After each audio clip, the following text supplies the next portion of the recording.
Hello, good morning. It is 7 o'clock and welcome to Mornings with Ridge and Frost. With Sophy and Wilfred, a very good morning from me as well. Busy show ahead. At least 44 people are dead and hundreds are missing after a huge fire ripped through several residential tower blocks in Hong Kong. Two members of the US National Guard are critical after being shot in Washington, D.C. President Trump blames Joe Biden's immigration policy. The last administration let in 20 million unknown and unvetted foreigners from all over the world, from places that you don't want to even know about. More welfare and more taxes. The Chancellor will face questions about her budget decisions this morning. We're going to be digging into the detail of what it all means for your finances, with experts joining us throughout the morning. And the controversy over genetically optimising your baby. A company in America is offering a service saying it will do that. We'll have the story of the scandal over their viral marketing campaign.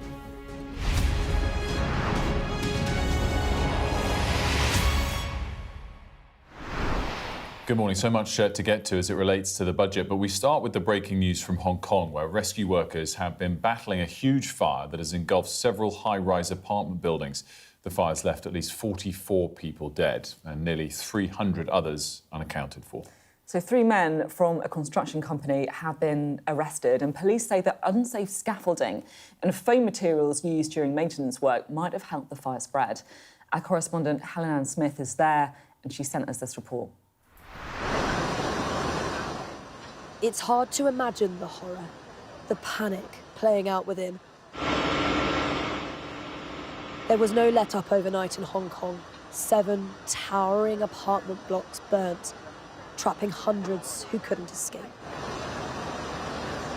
It's not yet known how this started, but major renovations were being undertaken here. It's thought the netting and the bamboo scaffolding might have aided the spread, not helped by windy conditions. A monumental effort has been deployed. More than 200 fire engines and ambulances. A treacherous feat for firefighters. And among the dead, at least one of their own. Debris and scaffolding of the affected buildings are falling down, so pose additional danger to our frontline personnel. The fire began in the middle of the afternoon. One witness spoke of hearing a loud noise at about 2:45 and seeing the blaze erupt. It's thought over 4,500 people lived in this complex, a densely populated part of a densely populated city.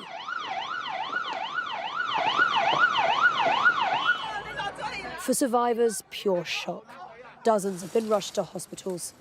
Far more are searching for loved ones in vain.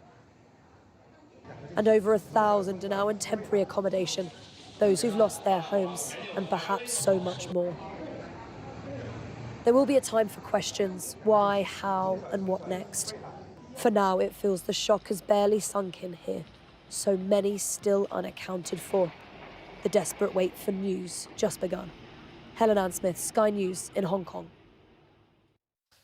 We're going to speak to Helen Ann in just a moment, and you were immediately filled with memories of Grenfell when you watch something like that, and obviously pray and hope for those unaccounted for, which dwarfs, of course, the number already confirmed dead, 44 confirmed dead, hundreds unaccounted for, and you fear the worst. Yeah, so the other aspect of the story is that 3 construction company executives have been arrested on suspicion of manslaughter, and this is connected, and I think this is why it's interesting you mentioned Grenfell, this is connected to flammable materials, including mesh and plastic sheets, that I guess the investigation is looking into whether that allowed the fire to spread more quickly. We can see the devastation there on the screens, obviously. It's obviously fast-moving to arrest 3 construction company executives, and something we want to get into Helen Ann with a bit later. There's a live shot for you. Clearly, the worst of the fire has been put out, but as we said already, there are hundreds still unaccounted for. We're going to speak to Helen Ann a little bit later. No, we are. She is. We have got the connection. Helen Ann, thanks so much for joining us on this. We were just reflecting. I mean, I think the first point is, of course, the horror, the scale of the tragedy, and the prayers that go out, whether with much hope for those unaccounted for. Yeah, that's right. And it is really sobering being here. Just the scale of it. The atmosphere is thick with smoke. Literally and metaphorically, it sort of catches in your throat. You can really smell it and really feel it in the back of your throat. But it is emotional as well. There are dozens and dozens of people from the community who have come out just to stare at it, and you frankly can't help but just stare at it. It is still well over 24 hours after this blaze first took hold. It is still going. There is only 3 of the 7 buildings that caught fire that are under control. The others, you can still see just pockets of flames that kind of come and go as the fire services desperately try and bring it under control. And really behind every blackened window that you see there are lives, there are homes, there are possessions, there are memories, and that really, I think, accounts for so much of the shock and horror that we've seen from people here who've just come to look on at their homes and the homes of friends. And as you say, still just such a high number that are unaccounted for. And when you look at it, it really is sadly quite hard to imagine how many more people would be recovered alive from that building. And look, the scale is huge. This is a block of 8 tower blocks. 7 of them caught fire. There are 2,000 units across this complex, so 2,000 homes we are talking about, the vast majority of which seem to have been completely destroyed. In excess of 4,500 people who lived here, who had their lives here. And of course, there will be a time and a moment for questions. How on earth could this have happened? How could it have spread so quickly? And that's one of the things that people here have really said to us. The speed of it was really quite remarkable, they said. 3 people have been arrested, 3 people from a construction company who were in charge of doing renovations that were currently being undertaken on this building. And look, we don't know how this fire started, but there has been a lot of speculation and comment from the fire services and from the local authorities that a few things contributed to its spread. Firstly, the green netting that you can see on the side of the building, that contributed to the spread. The fact that there was bamboo scaffolding on the building, that is not particularly unusual here in Hong Kong. It's actually quite historic, part of the culture and the history, but authorities had been starting to try and phase it out. Apparently that was part of the reasons why it spread so quickly from building to building, because we're saying it really started on the ground floor and spread all the way across. There's also suggestions that the construction company might have put polystyrene against some of the windows that they were working on. That might have also contributed to the spread. But look, I think the time for accountability will come.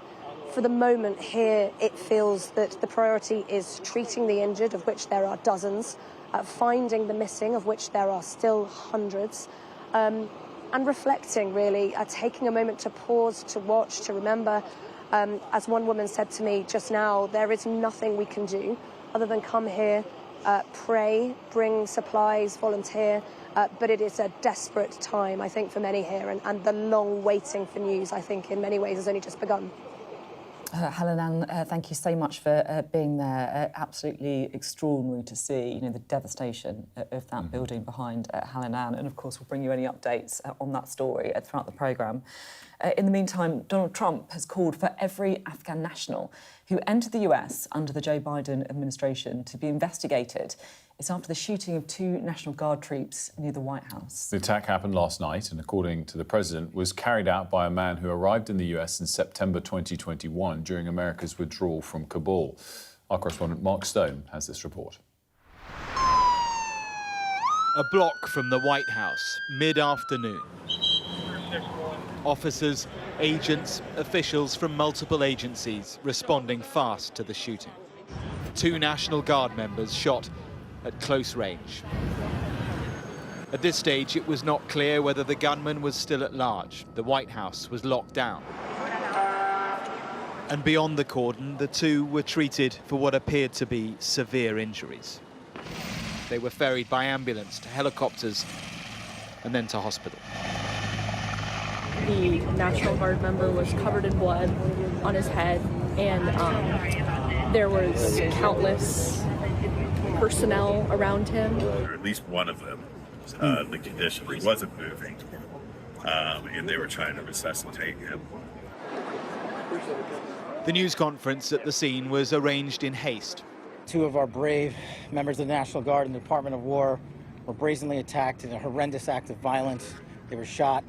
When a suspect came around the corner, raised his arm with a firearm and discharged it at the National Guard members.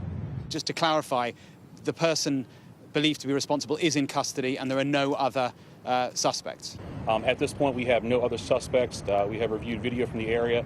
It appears, like I said, to be a lone gunman. The presence of the National Guard in DC and other US cities is now as normal as it is controversial. Here since the summer on the orders of the president to fight crime. Their deployment has sparked huge political division. The suspect has been named as Ramanullah Lakhanwal, identified by officials as an Afghan national. His background and his motive are now central to the investigation. Well, there's still a lot of activity here. It's a few hours now since the shooting, but it's still an active crime scene, and we can see that investigators are going to be here clearly through the night. This has been a shocking day. It will clearly have political ramifications as well. And that politically charged framing came mid-evening from Mar-a-Lago. This attack underscores the single greatest national security threat facing our nation. The last administration let in 20 million unknown and unvetted foreigners from all over the world, from places that you don't want to even know about. No country can tolerate such a risk to our very survival. Far from here in West Virginia, where those who were shot were deployed from, two families are now numb. Mark Stone, Sky News in Washington. To the budget now, and there's one key question for Labour this morning. Have they been honest with the public? Well, during the election campaign, there was a clear and often repeated pledge not to raise taxes on working people. Well, after the Chancellor put up taxes in the last budget, she promised she wouldn't be coming back for more. But yesterday, of course, took the tax burden in the UK to a record high, an extra £26 billion over the next 5 years. Plus, the admission from Rachel Reeves that working people will be affected. Ordinary people will pay more. Well, let's just take a look, shall we, at some of the key measures that were announced by Rachel Reeves, because there's a lot in here that's going to affect a lot of people. Income tax thresholds, firstly, will be frozen for another 3 years. That means higher taxes for more than 1.7 million people. There's also a change to pensions, with salary sacrifice contributions above £2,000 being subject to national insurance payments. Meanwhile, tax rates on dividends, property and income from savings will all increase by 2 percentage points. As for your homes, well, a so-called mansion tax, a council tax surcharge, will be in place on properties worth more than £2 million and a higher one for those over £5 million. For the gambling industry, much higher taxes on remote and online betting. And there'll be a new charge for drivers of electric vehicles of 3 pence for every mile they drive to replace lost fuel duty revenue. So the two-child benefit cap will be scrapped from April next year, which means parents of larger families can claim more in benefits. The minimum wage is to rise by 4.1% to £12.71 an hour, and there'll also be an increase to the state pension, with people on the full rate receiving an extra £574.60 a year. Let's bring in Amanda Acas, who's outside Downing Street for us. Amanda, good morning. Good morning to you. What is the sort of mood, do we think, in the Labour Party? A lot of discussion on this as to whether this was as much a budget for MPs as it was for the nation. Has it at least pleased MPs? Well, I think you could tell from the reaction from Labour backbenchers waving their order papers around yesterday that many are absolutely delighted, particularly about this decision to scrap the hated two-child benefit cap, something that they've been calling for ever since before Labour won the last election, of course, and something which they felt was kind of totemic of the fact that this government doesn't seem to have been listening to the concerns of its backbenchers. So many of them very pleased about that. So I think it's certainly bought the Chancellor and indeed the Prime Minister some political time over that. But clearly there are worries about this kind of semi-breach of the manifesto, in the sense that, yes, she decided in the end she didn't have to put up income tax, but at the same time we have seen the freezing of these thresholds effectively dragging so many more people into higher income bands. Something like 1 in 4 people by the end of the decade will be higher taxpayers. And I think that is something that is very concerning to people, even though we heard the Chancellor yesterday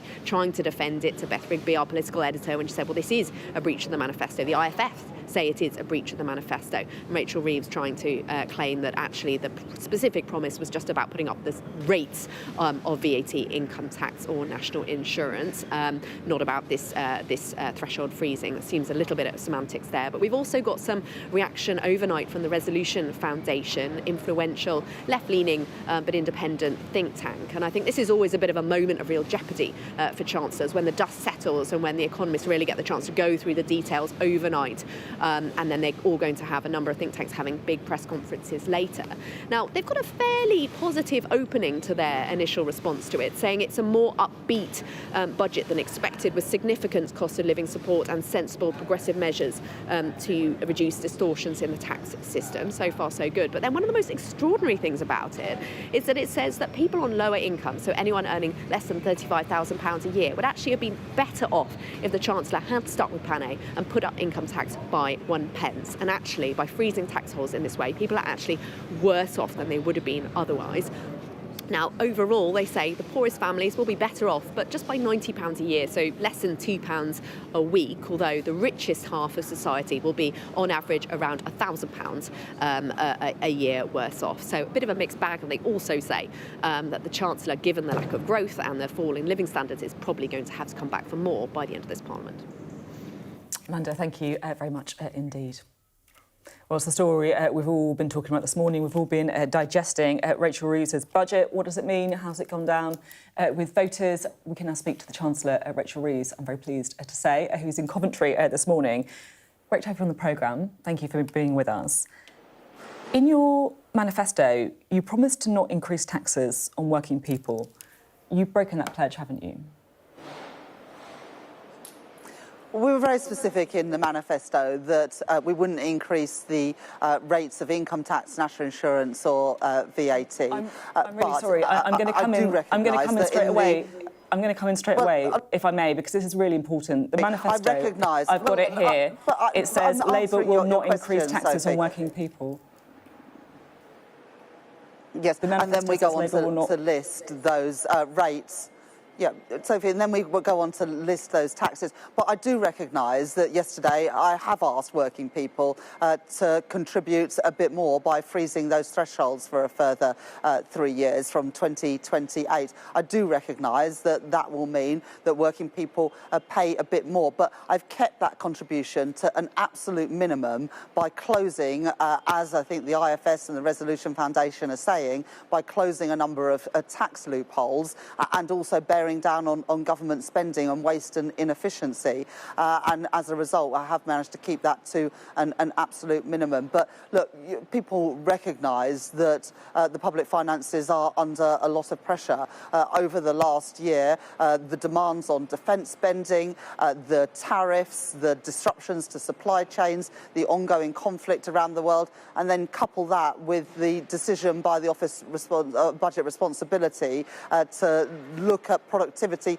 in the last Parliament and use that to forecast productivity going forward means will be £16 billion lower from tax, and we had to fill that gap because we know what happens when governments ignore forecasts. Borrowing costs go through the roof, including for families and businesses, and I wasn't willing to take those risks. So we're going to defy the forecasts. We're defying them this year by growing more, and I'm going to beat them in the future as well. I accept what you say, right, about many of those things that you've just listed off there, right? Things change, circumstances change.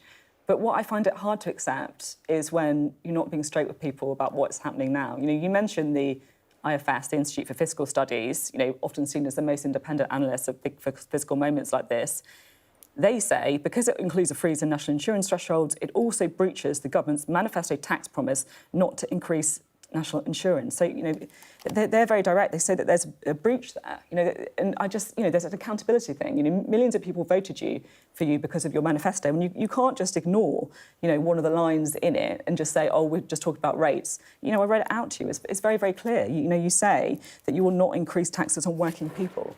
I think people would just appreciate a bit of honesty in saying, I have broken that manifesto. Sophie. Sophie, if you go on to read the next line, it talks about the rates.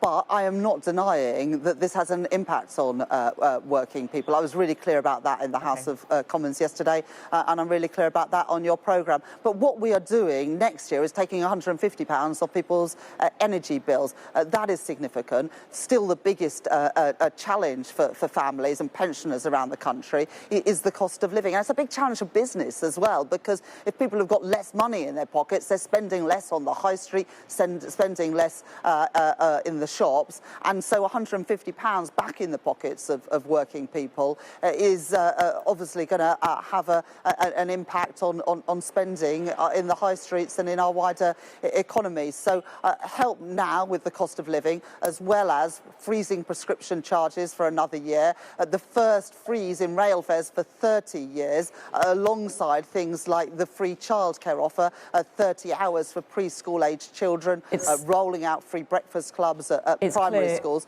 to tackle the cost of living. It's clear that you really want to highlight the measures you're doing on the cost of living.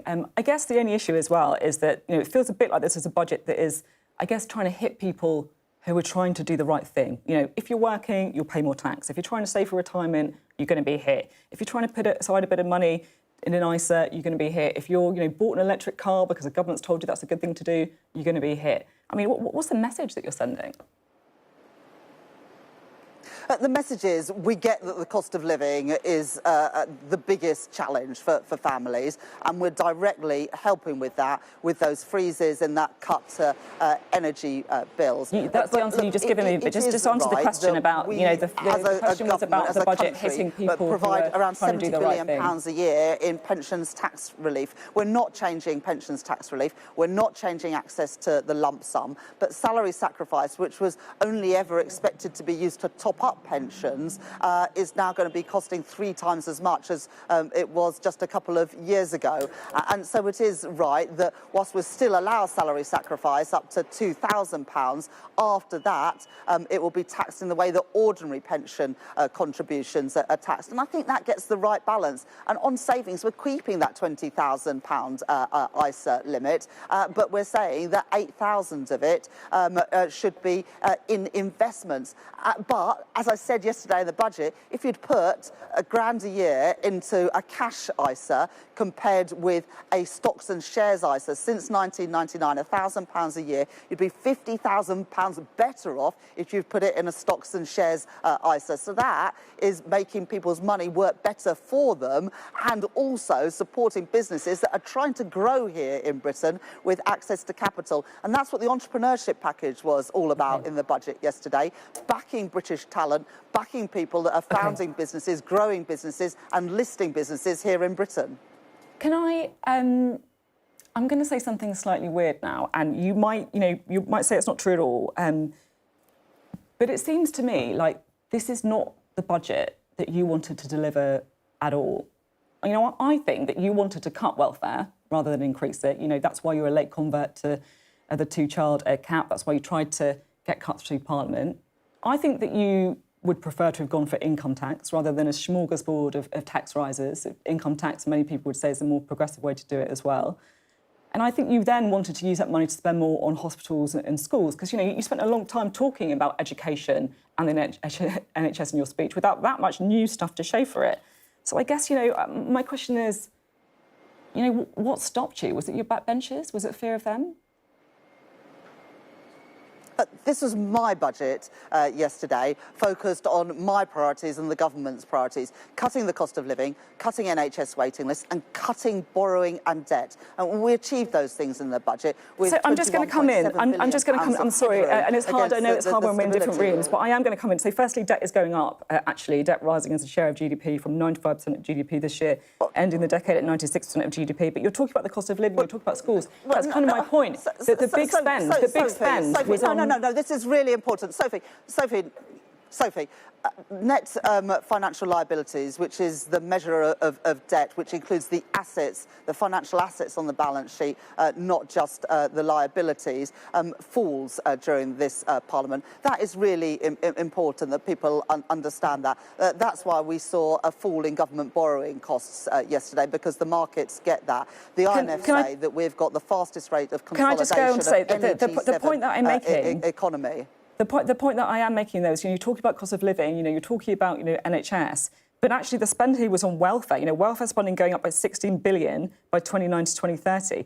And this is what I don't understand. I think you believe we do spend too much money on welfare, right? And that's what you've tried to drive through Parliament. And I'm trying to work out why we've ended up with a budget that is taxing working people in order to spend more money on welfare, when I don't think that's what you think is the right thing to do. Is this because it's all about trying to prop up Keir Starmer? Is it a survival budget, designed to let Keir Starmer make it to the next election rather than win the next election?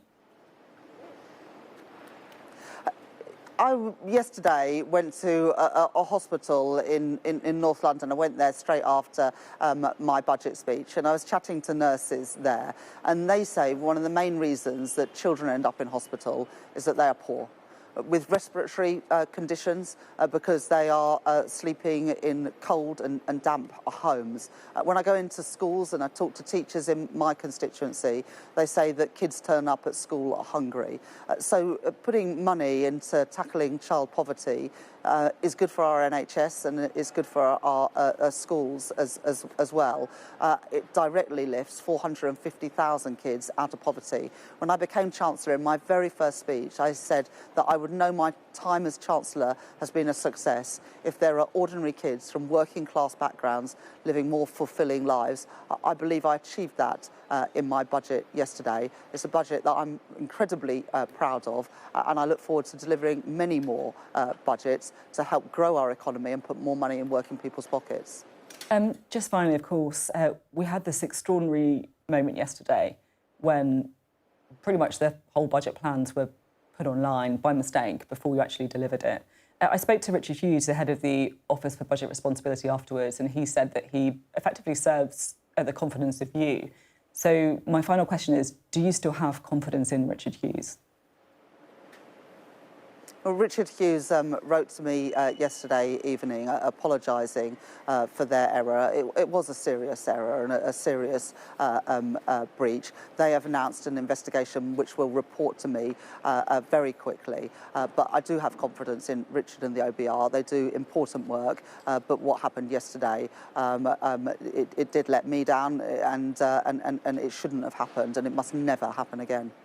OK, thank you very much. We appreciate your time on what's an incredibly busy week for you, so thank you very much, Chancellor Richard Reeves. Thank you. I thought she was very kind of prepared, combative, and oddly, I don't think upbeat, but she kind of, I think probably because of the market reaction, i.e. very muted market reaction, the bond market didn't dislike it, and because perhaps her MPs like it, she feels she can stick to the same arguments that she kind of had pre-prepared. I think this is it about the audiences for the budget, right? And there are two very, very important audiences for both Rachel Reeves and Keir Starmer, mainly because of the kind of short-term survival in getting through the next 6 months or whatever. And as you say, one is Labour MPs, and they really, really liked the removal of the two-child benefit cap. That went down very well with MPs. And as you say, the markets. And I think there has been a positive response from the markets, particularly when it comes to that headroom that she feels was obviously a priority for her. And I would imagine that she's had to fight a few battles with other MPs and other members of the cabinet in order to double that headroom. I think really interesting. We're going to get other perspectives, by the way, on two of those key areas. Not quite the markets, but from business. John Caldwell, the billionaire, will be joining us next to give his take. And we'll also, throughout the programme, give takes from Conservatives, from Lib Dems, but also perhaps a very crucial backbench MP as well from the Labour Party, and John McDonnell. We'll be right back with John Caldwell's take on the budget.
There's always more to the news than a headline. We want to discover, to delve a little deeper, to find out what's really going on. Explanation, analysis, the people at the heart of every story. I'm Neil Patterson, and this is the Sky News Daily Podcast. So, by the end, we'll hopefully all understand what's going on in the world just that little better. Available wherever you get your podcasts. I'm Stephen Murphy, and I'm Sky's Ireland correspondent based here in Dublin. The waters of Ireland and Britain should be home to great white sharks. If there are great white sharks in this area, there's no reason they wouldn't come here to feed. It's basically a buffet on a beach. This could be not only a record-breaking storm, but potentially the most dangerous storm ever to hit Ireland.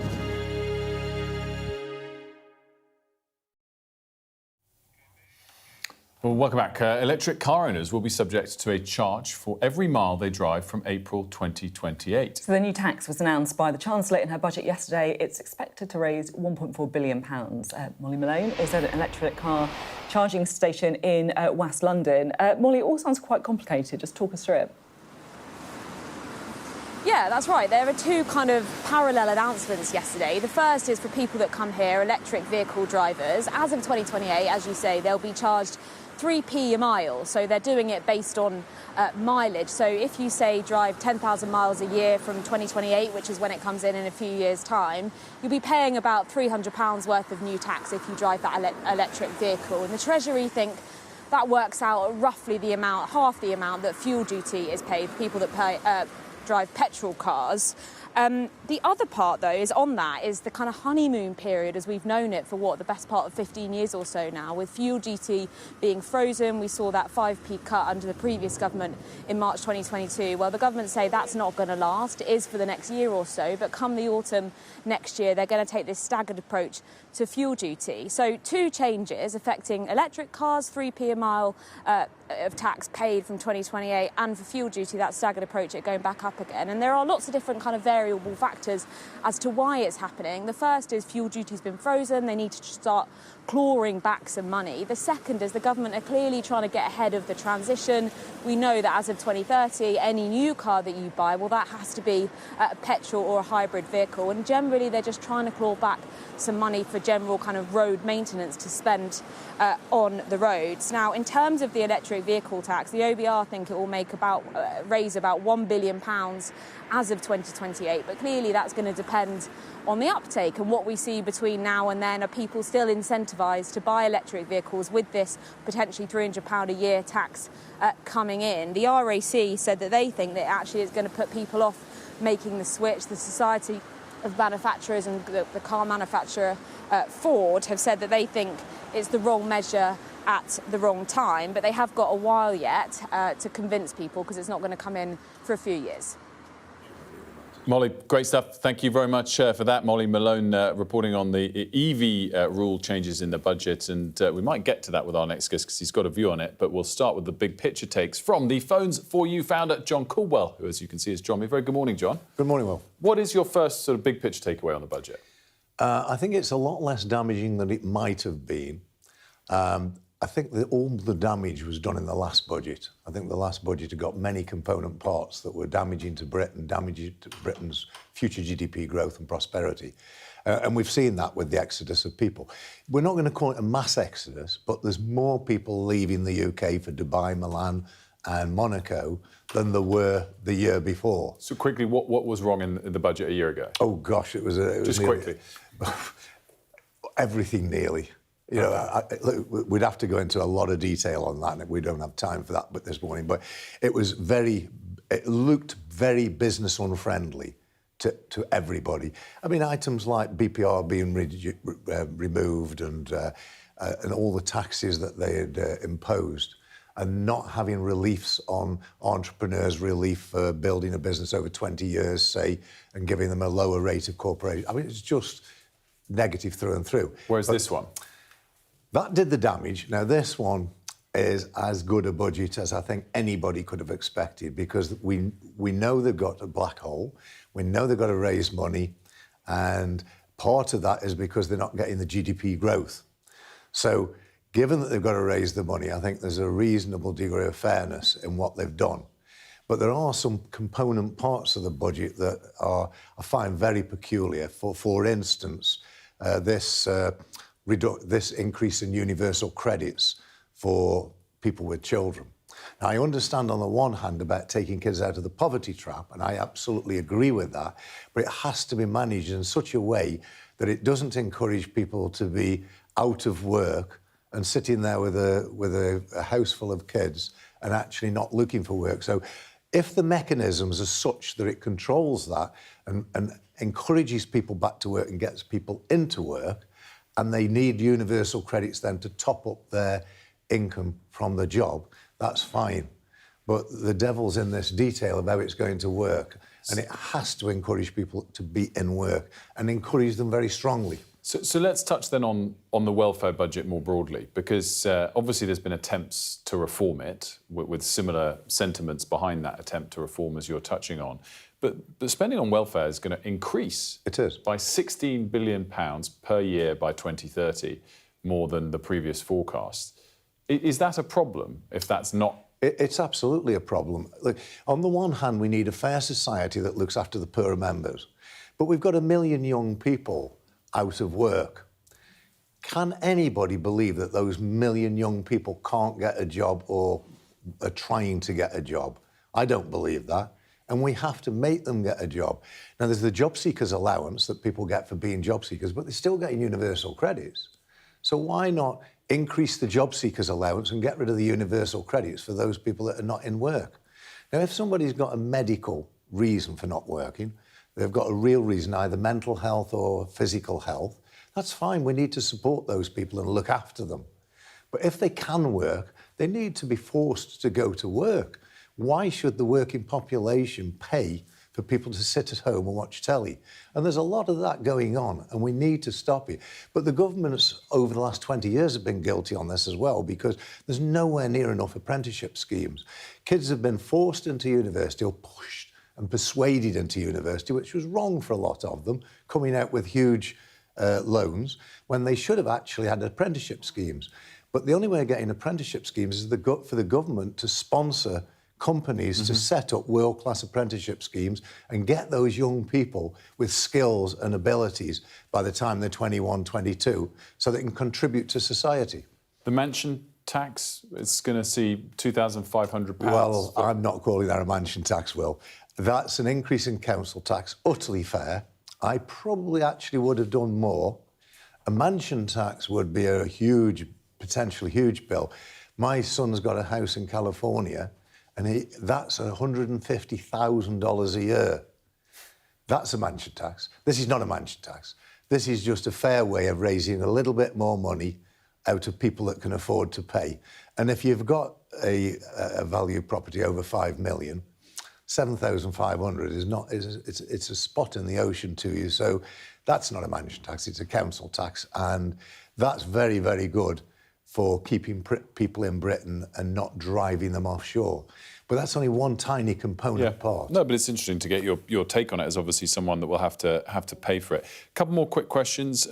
Overall, the tax burden is going to be the highest it's been in peacetime since World War II, at 38% of GDP. Stepping back from all the line items and the details, does that have to change direction in the next decade? Does it have to start coming down? No, absolutely. It absolutely does, and it has to be on GDP growth.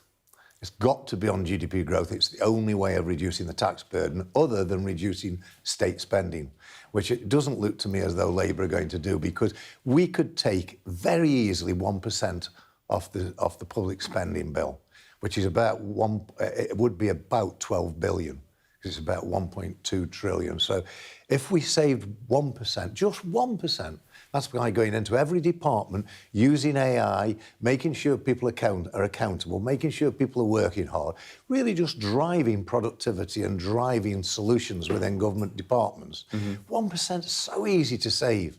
And just finally, because we're nearly out of time, obviously you previously supported the Conservatives, you switched by a high-profile way before the last election to back Labour. Do you regret switching? Who do you support? No, I don't regret switching, because it was the right decision at the time. What I regret is that Labour got that last budget wrong. I tried to persuade them on various line items that would raise the money in other ways that would not be damaging to British business. And what they did was a lot of business-unfriendly policies, and I was very unhappy about that. Given where we are now, I think this budget is perfectly reasonable and fair, but we have to grow GDP. We have to attract inward investment.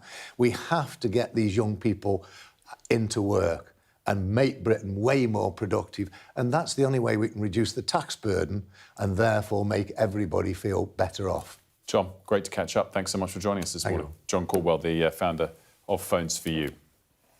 Interesting, perfectly reasonable and fair. Fascinating to hear all of that as well. Of course, we would love to know your reaction as well to what we heard yesterday. And interestingly, people on our website have been voting on whether they think Rachel Reeves broke her manifesto promise. So this is a manifesto promise not to put up taxes on working people. You obviously heard me ask her about this in the interview as well. You can scan the QR code on the screen now to add your vote. And the result is really striking and really fascinating. 94% of people so far think she has broken her manifesto pledge. And I do think, Sophie, we should just pause on that because so much, all of our expectation, whatever the Chancellor might say, so much of what was in that budget, I think, was designed to try not to break that manifesto pledge. Otherwise, you would have just done an income tax hike rather than that long list. And if people think that they broke it anyway, it does just raise the question as to whether you could have done a much more economically efficient budget rather than a rather confusing and complicated one. Don't forget, of course, email us at mornings@sky.uk if you've got any opinions or anything you want to share about the budget as well. Now, a jeans advert hinting at Sydney Sweeney's good jeans, two different types of jeans there, you can't tell which ones I'm referring to, sent the internet into a frenzy over eugenics. That pales in comparison, though, to our next story. So posters have appeared on the New York subway offering would-be parents the opportunity to what they describe as genetically optimising their future baby. Our science and technology editor, Tom Clark, can tell us more. It feels like something out of some sort of science fiction or something. What is genetically optimising your baby? Exactly right. And that's what sort of stood out to me when I saw these ads. Now, the idea that you could... So this is a company, startup based in New York, in America, where there aren't as strict regulations on testing embryos. And we're talking about IVF embryos here. So this applies to couples who have either chosen to or required, because they're having trouble conceiving going through IVF. They're offering you the opportunity to screen those embryos. They'll do a full genetic DNA profile of the embryo. And they're offering you the choice to then pick the ones that have the most desirable traits for you. Now, for rare inherited diseases that you might have, Huntington's is an example that was in the news recently. For example, Tay-Sachs disease, common amongst Ashkenazi Jewish families. You could already do that in the UK, but illnesses that are potentially fatal and have life-limiting impacts, you can test those, and that's the same in the US. But they're going one step further. They're saying we can offer you information on much more common diseases, heart disease, schizophrenia, Alzheimer's, also conditions like autism, ADHD, and even intelligence, height. Eye so colour. you could genuinely do it on height, right? That's what. That is what they're offering customers. Now, obviously, there's been a sort of visceral reaction to this ethicist saying, "Is this a direction we really want to go in?" While a couple of experts calling this equivalent to sort of corporate eugenics. I put that to the founder of this company, 25-year-old startup boss from New York. So hear what he has to say in response to that. I think what we do is we give parents more information on their embryos. Genetics is one tool parents are going to use to give their child the best start in life, but it's one of many tools. There's such a thing as the best baby, right? Best is in the eye of the beholder, best is in the eye of the parents. What is best, what is great, is using, if you want, this advanced science to help reduce disease risk. And if you're interested, predict something like the height of your baby. What I find most shocking was the adverts. If we put them back on screen, guys, the advert, the website is pickyourbestbaby.com. That's effectively what they're saying. I mean, so if it is just to reduce disease, it's one thing, but that kind of commercials doesn't suggest that. What is the actual law? What are they allowed to do? Well, in the US, the regulations just aren't there. There is not clear regulation on any of these things. They can offer these products. What they have, there are consumer regulations that they do have to be careful of. And I think the really important thing is here, there's this understandable reaction. Like this is a sort of really the thin end of the wedge when it comes to creeping towards eugenics, the idea of being able to choose your baby. Also the idea of, this is an expensive service, about $9,000 for this sort of profile for that one embryo. If you're having 20, which is as many as they offer, IVF is expensive, plus this, we end up in a situation where we have wealthy people able to choose. But the really important thing to mention here, and the thing they've got to be very careful about, and I asked him, for rare diseases where there's like a single mutation that causes it, that's quite simple to find out whether a baby has one. And again, not particularly controversial, but for these other conditions, common conditions like heart disease, spectrum disorders, there's hundreds, thousands of genes behind that. They can't be certain that the genetic profile you get will guarantee one way or the other what the baby's going to have. So it's just giving you information. So I think they face the real challenge is whether what they're offering they can actually deliver. But the science is improving. We are potentially heading that direction, and certainly in Silicon Valley, there is a lot of interest in this idea of optimising future generations. I think it's an area we really need to keep an eye on. And also the word optimising. I think if you were a parent of an autistic child or a child with ADHD, you'd have a lot of, I think you'd have a reasonable anger towards people using that kind of language as well. Absolutely fascinating. Thank you so much. Tom Clark there for us on that. We're going to take a quick break. We're going to be talking more about the budget and finding out what people across the country have been asking about it. We'll be joined by the financial influencer and entrepreneur Gabriel Nussbaum, also known as That Money Guy. He'll be joining us to break down what his many followers have been asking him about the budget.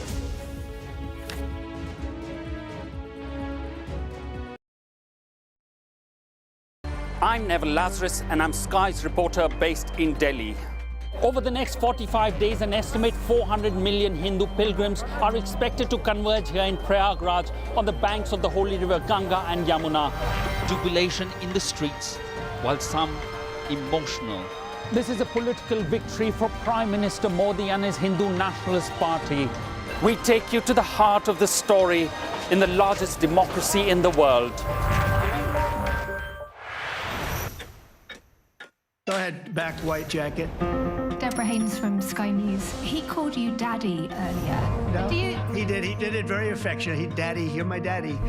Thank you. Leicester is on its knees. They've ripped the soul out of my factory and there's nothing left. It is eerily quiet. It's constantly on the brink of capacity. There's overcrowding. It's not a new thing. It's rough. There's nothing to hide. Why aren't international journalists allowed in? Are you worried about escalation? Of course I'm worried about escalation, which is why my focus is on de-escalation. The region, I think, is on edge because they are anticipating a retaliation. Iran retaliates for the US attacks. Founding principle of the alliance, that an attack on one is an attack on all. Could Putin attack another NATO country within 5 years? Those vivid colours of summer have faded now, but the trauma for everyone who witnessed what happened here hasn't gone away. Devastation. No, we lost 3 of them. Ruda Cabana's guilty pleas mean they won't have to relive what they saw in court, but everyone here tells you they'll carry it for the rest of their lives. You see people running red lights time after time after time. This is an offence that sometimes has the most awful of consequences. When you speed through a pedestrian crossing, there is a risk that you could batter somebody to death. She filled our lives with light. She was innocent, she was happy. I'm Greg Milam, and I'm Sky's Chief North of England correspondent. He had a beautiful death. He fell asleep in my arms.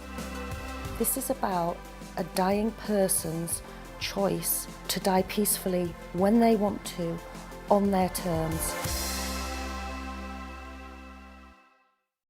What might happen if Russia attacked the UK? This is clearly an enormous show of force. It is definitely out of the ordinary. We ran a war game with former ministers back in the hot seat. Ben Wallace. Amber Rudd. Jack Straw. It's the kind of war game that's genuinely tested inside government. The Russians are signalling that there may be an attack. Russia knows our weaknesses, but do you? I'm Deborah Haynes. From Sky News and Tortoise, this is The War Game. Listen wherever you get your podcasts. The Chancellor's budget revealed huge changes, right, affecting everything from pensions to properties. And the key question is how it will impact you and your finances, and how can you plan ahead? Delighted to answer some of those questions for us is Gabriel Nussbaum, personal finance content creator, joins us now. You might know him on social media as That Money Guy. His handle's at Gabriel That Money Guy. And you join us with your, how many followers? 1.6 million followers. Amazing. Kudos, mate. People really follow you. It's really impressive. and it helps us because I know you've been doing lots of engagement yesterday afternoon and this morning with your followers. What's been the number one question they've had for you? I think there's just been a lot of confusion and chaos over pretty much most things, but in particular, the changes to pensions that are coming in 2029. So what they've been asking you, what does it actually mean? What's your answer? My answer is stay calm. We've got time until this is actually coming in, if it comes in full stop, because it is, 4 years away, 3 years away. But the questions are, what does it mean? Is it going to affect me? What are the numbers we're talking here? Should I change my strategy with my pension? People are just trying to optimise it, and they think it's happening now because that is the headline. They think it's happening literally from today.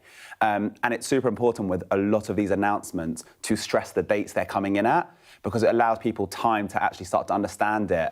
One thing that I've learned in particular, because of what I do on social media, is people are actually really interested in figuring this stuff out. They want to know.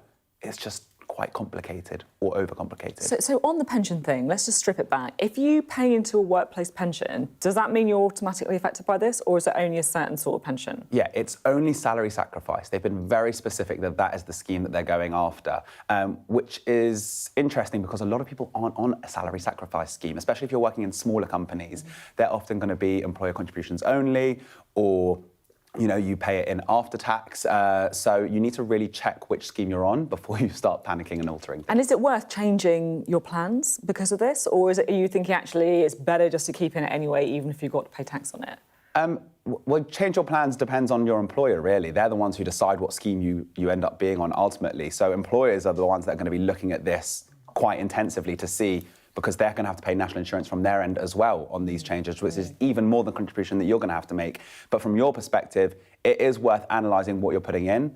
Pensions are still one of the most powerful tools we have in this country, and they are still a great benefit. So I wouldn't start scrapping it. I would just start thinking about it more. So one of the other big tools that exists in this country to help people save are ISAs, which I guess are different from pensions in that the tax-free nature comes at the back end rather than the front end.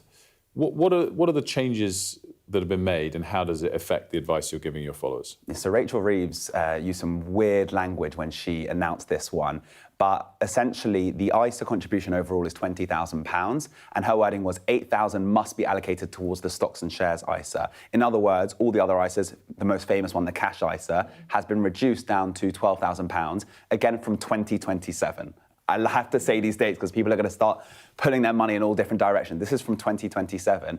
And the ISA is, again, a really powerful tool, like you said, for post-tax income. You've already paid the tax on it, but you don't want to pay further tax on the earnings that you make.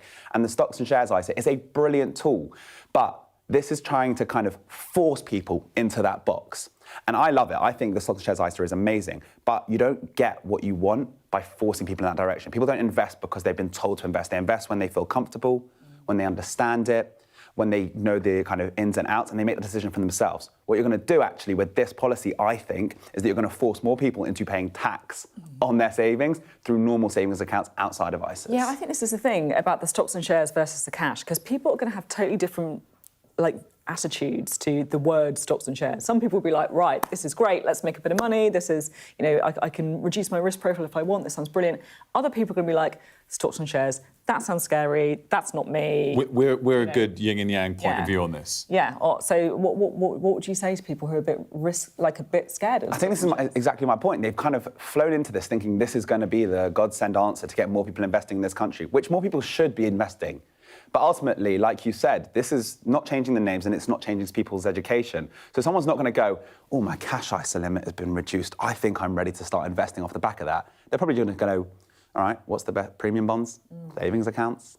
That's where my logic would go if I was in that position. Yeah, and at the same time, obviously, with the pension changes, if the policies are meant to push more into the stock market. Not sure that both together will do that. Final question with sort of 30 seconds to go. Do you get big questions from people about some of the other measures, the measures overall? And if so, what's the gist of the feedback you're getting from your followers? The gist of the feedback that I'm getting is this has been pure chaos. There have been so many announcements. I think I was writing my notes yesterday and I got to 15 or 20 and I just stopped because I was like, enough is enough. I think that the overall sentiment is I'm so happy that people are engaged and asking questions. That's great. You've got time to figure this stuff out for most things. Some changes coming in 2026. But overall, don't panic. Look at what's going on. Keep learning. And ultimately, you will be paying more tax, but things will be okay. We're out of time on that. Thank you so much for joining us. Really enjoyed it. It was great to get your perspective on all of this and give us your advice. We're going to take a break. We'll be back with all of the day's top stories on the other side of this short break. Thanks. Cheers.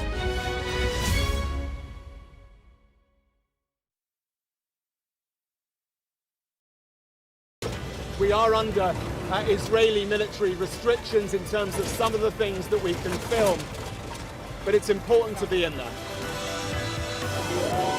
What a slow drive for the president as he approaches his golf club. 4 more years! Free wherever you get your news. I'm Mark Stone and I'm Sky's correspondent based here in Washington, D.C.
A very good morning to you. Welcome to Mornings with Ridge and Frost. It's 8 o'clock. We are Sophy and Wilf. Good morning from both of us. Very busy post-budget show ahead.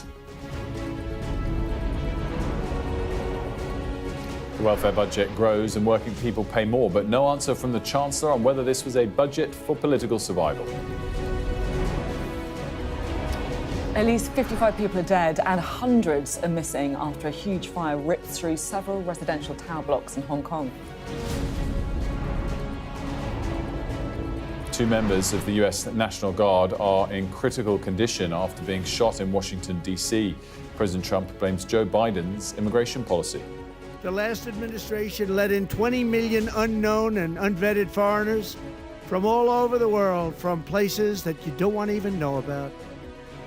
We're going to be digging into all the detail of what it means for your finances, with experts joining us all morning about the budget. And would you genetically optimize your baby? A company in America is offering a service that does just that. Well, the story of this controversial marketing campaign.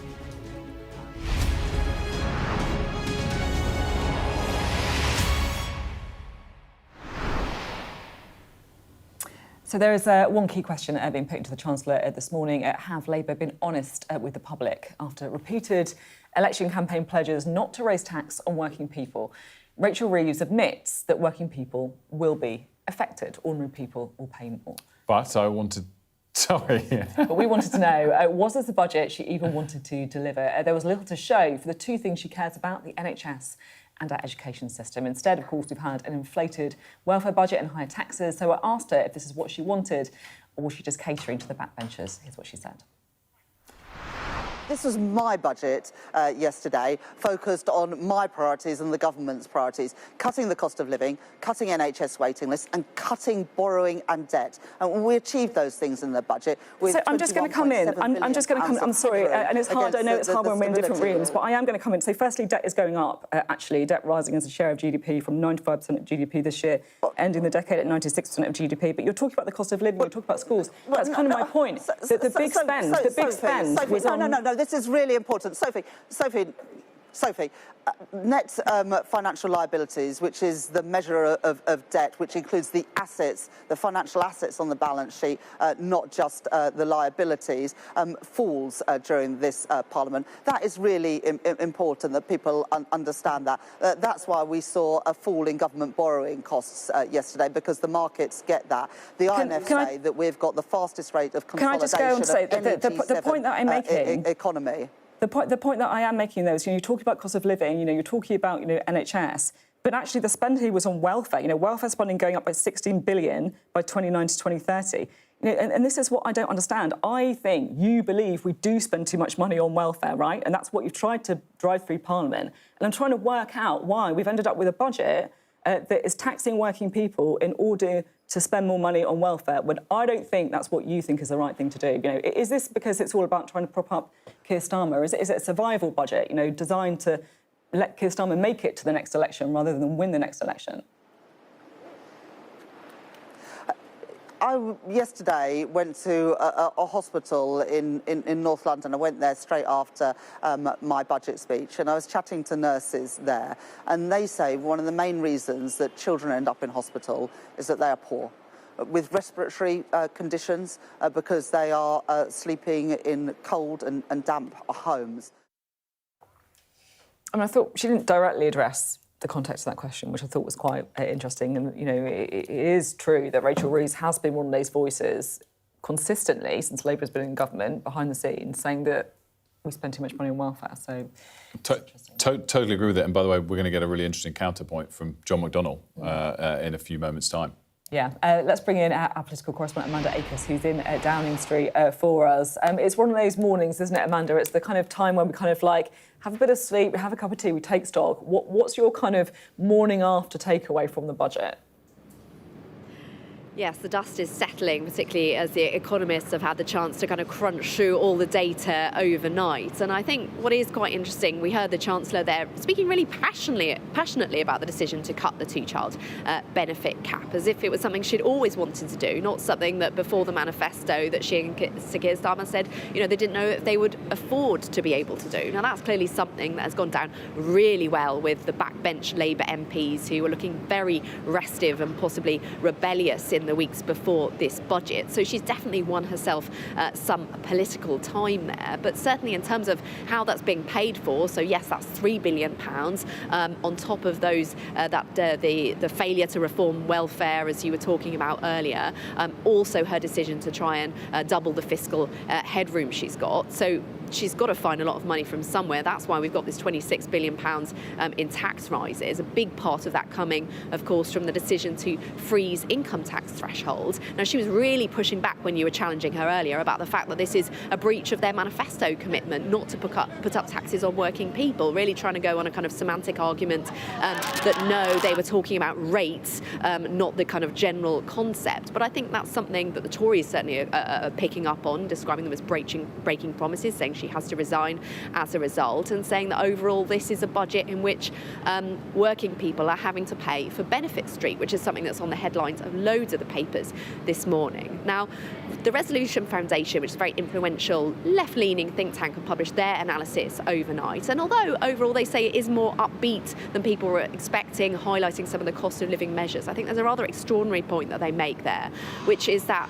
most people, so anyone earning £35,000 or less, would actually have been better off if the Chancellor stuck to her original plan of putting up income tax by 1p, whereas this decision to freeze thresholds is actually worse for most people who are on lower incomes.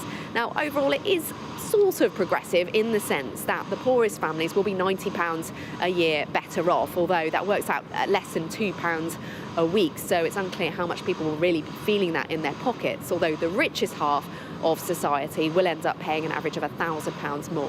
The two-child benefit cap will help a lot of people. More than 500,000 families will end up paying receiving an average of more than £5,300 more. So that will be a big help for those people. But one other issue the Resolution Foundation highlights, not just that issue about debt growing, as you were talking about to the Chancellor, but the fact that actually it's effectively a backloaded budget. So the really tricky things about spending cuts and future tax rises are actually put off to right before the next general election, and they're even warning that there will be some kind of cuts to many unprotected government departments, which will be the kind of equivalent almost to what we saw during those years of austerity.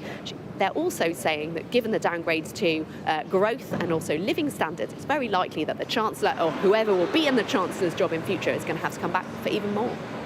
Amanda, great stuff as always. Thanks so much, Amanda Acast, for us there in Downing Street with all the political takes. Let's dive into one of the individual line items, and there'll be a new tax on electric vehicles based on the distance you travel. And Molly Malone is diving into all of this for us outside a EV charging station. And Molly, good morning to you. So exactly how's this going to work?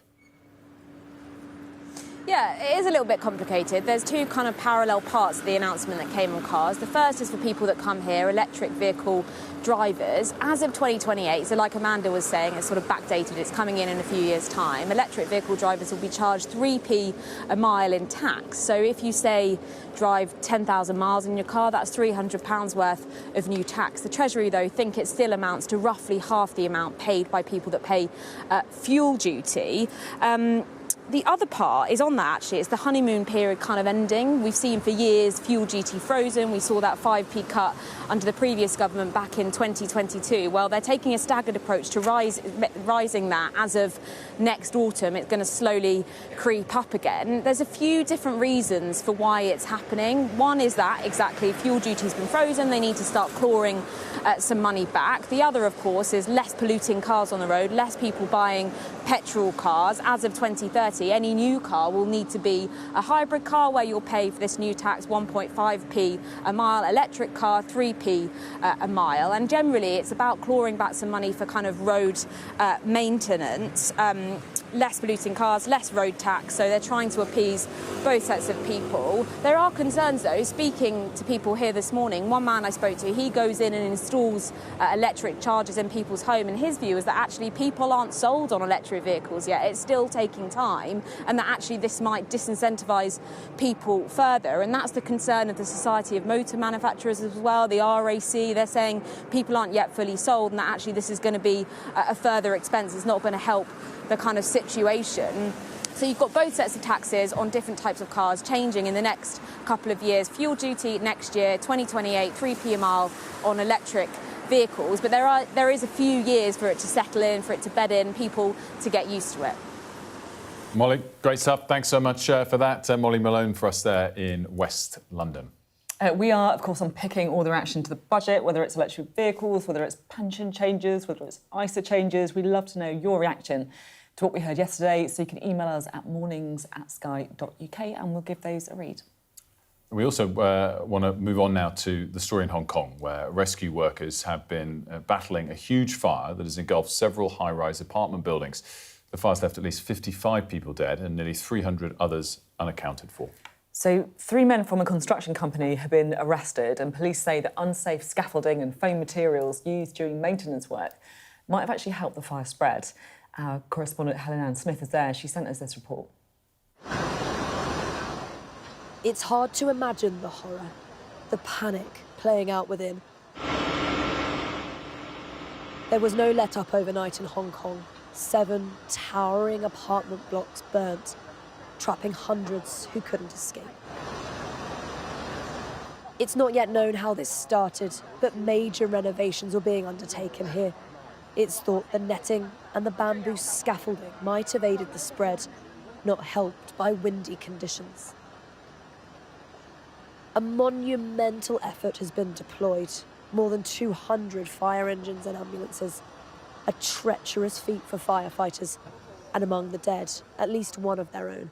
Debris and scaffolding of the affected buildings are falling down, so pose additional danger to our frontline personnel. The fire began in the middle of the afternoon. One witness spoke of hearing a loud noise at about 2:45 and seeing the blaze erupt. It's thought over 4,500 people lived in this complex, a densely populated part of a densely populated city.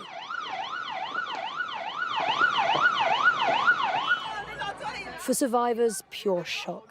Dozens have been rushed to hospitals. Far more are searching for loved ones in vain. And over 1,000 are now in temporary accommodation, those who've lost their homes, and perhaps so much more. There will be a time for questions: why, how, and what next? For now, it feels the shock has barely sunk in here. So many still unaccounted for. The desperate wait for news just begun. Helen Smith, Sky News in Hong Kong. We'll have more on that, of course, throughout the programme. But to America now, and Donald Trump has called for every Afghan national who entered the US under the Biden administration to be investigated.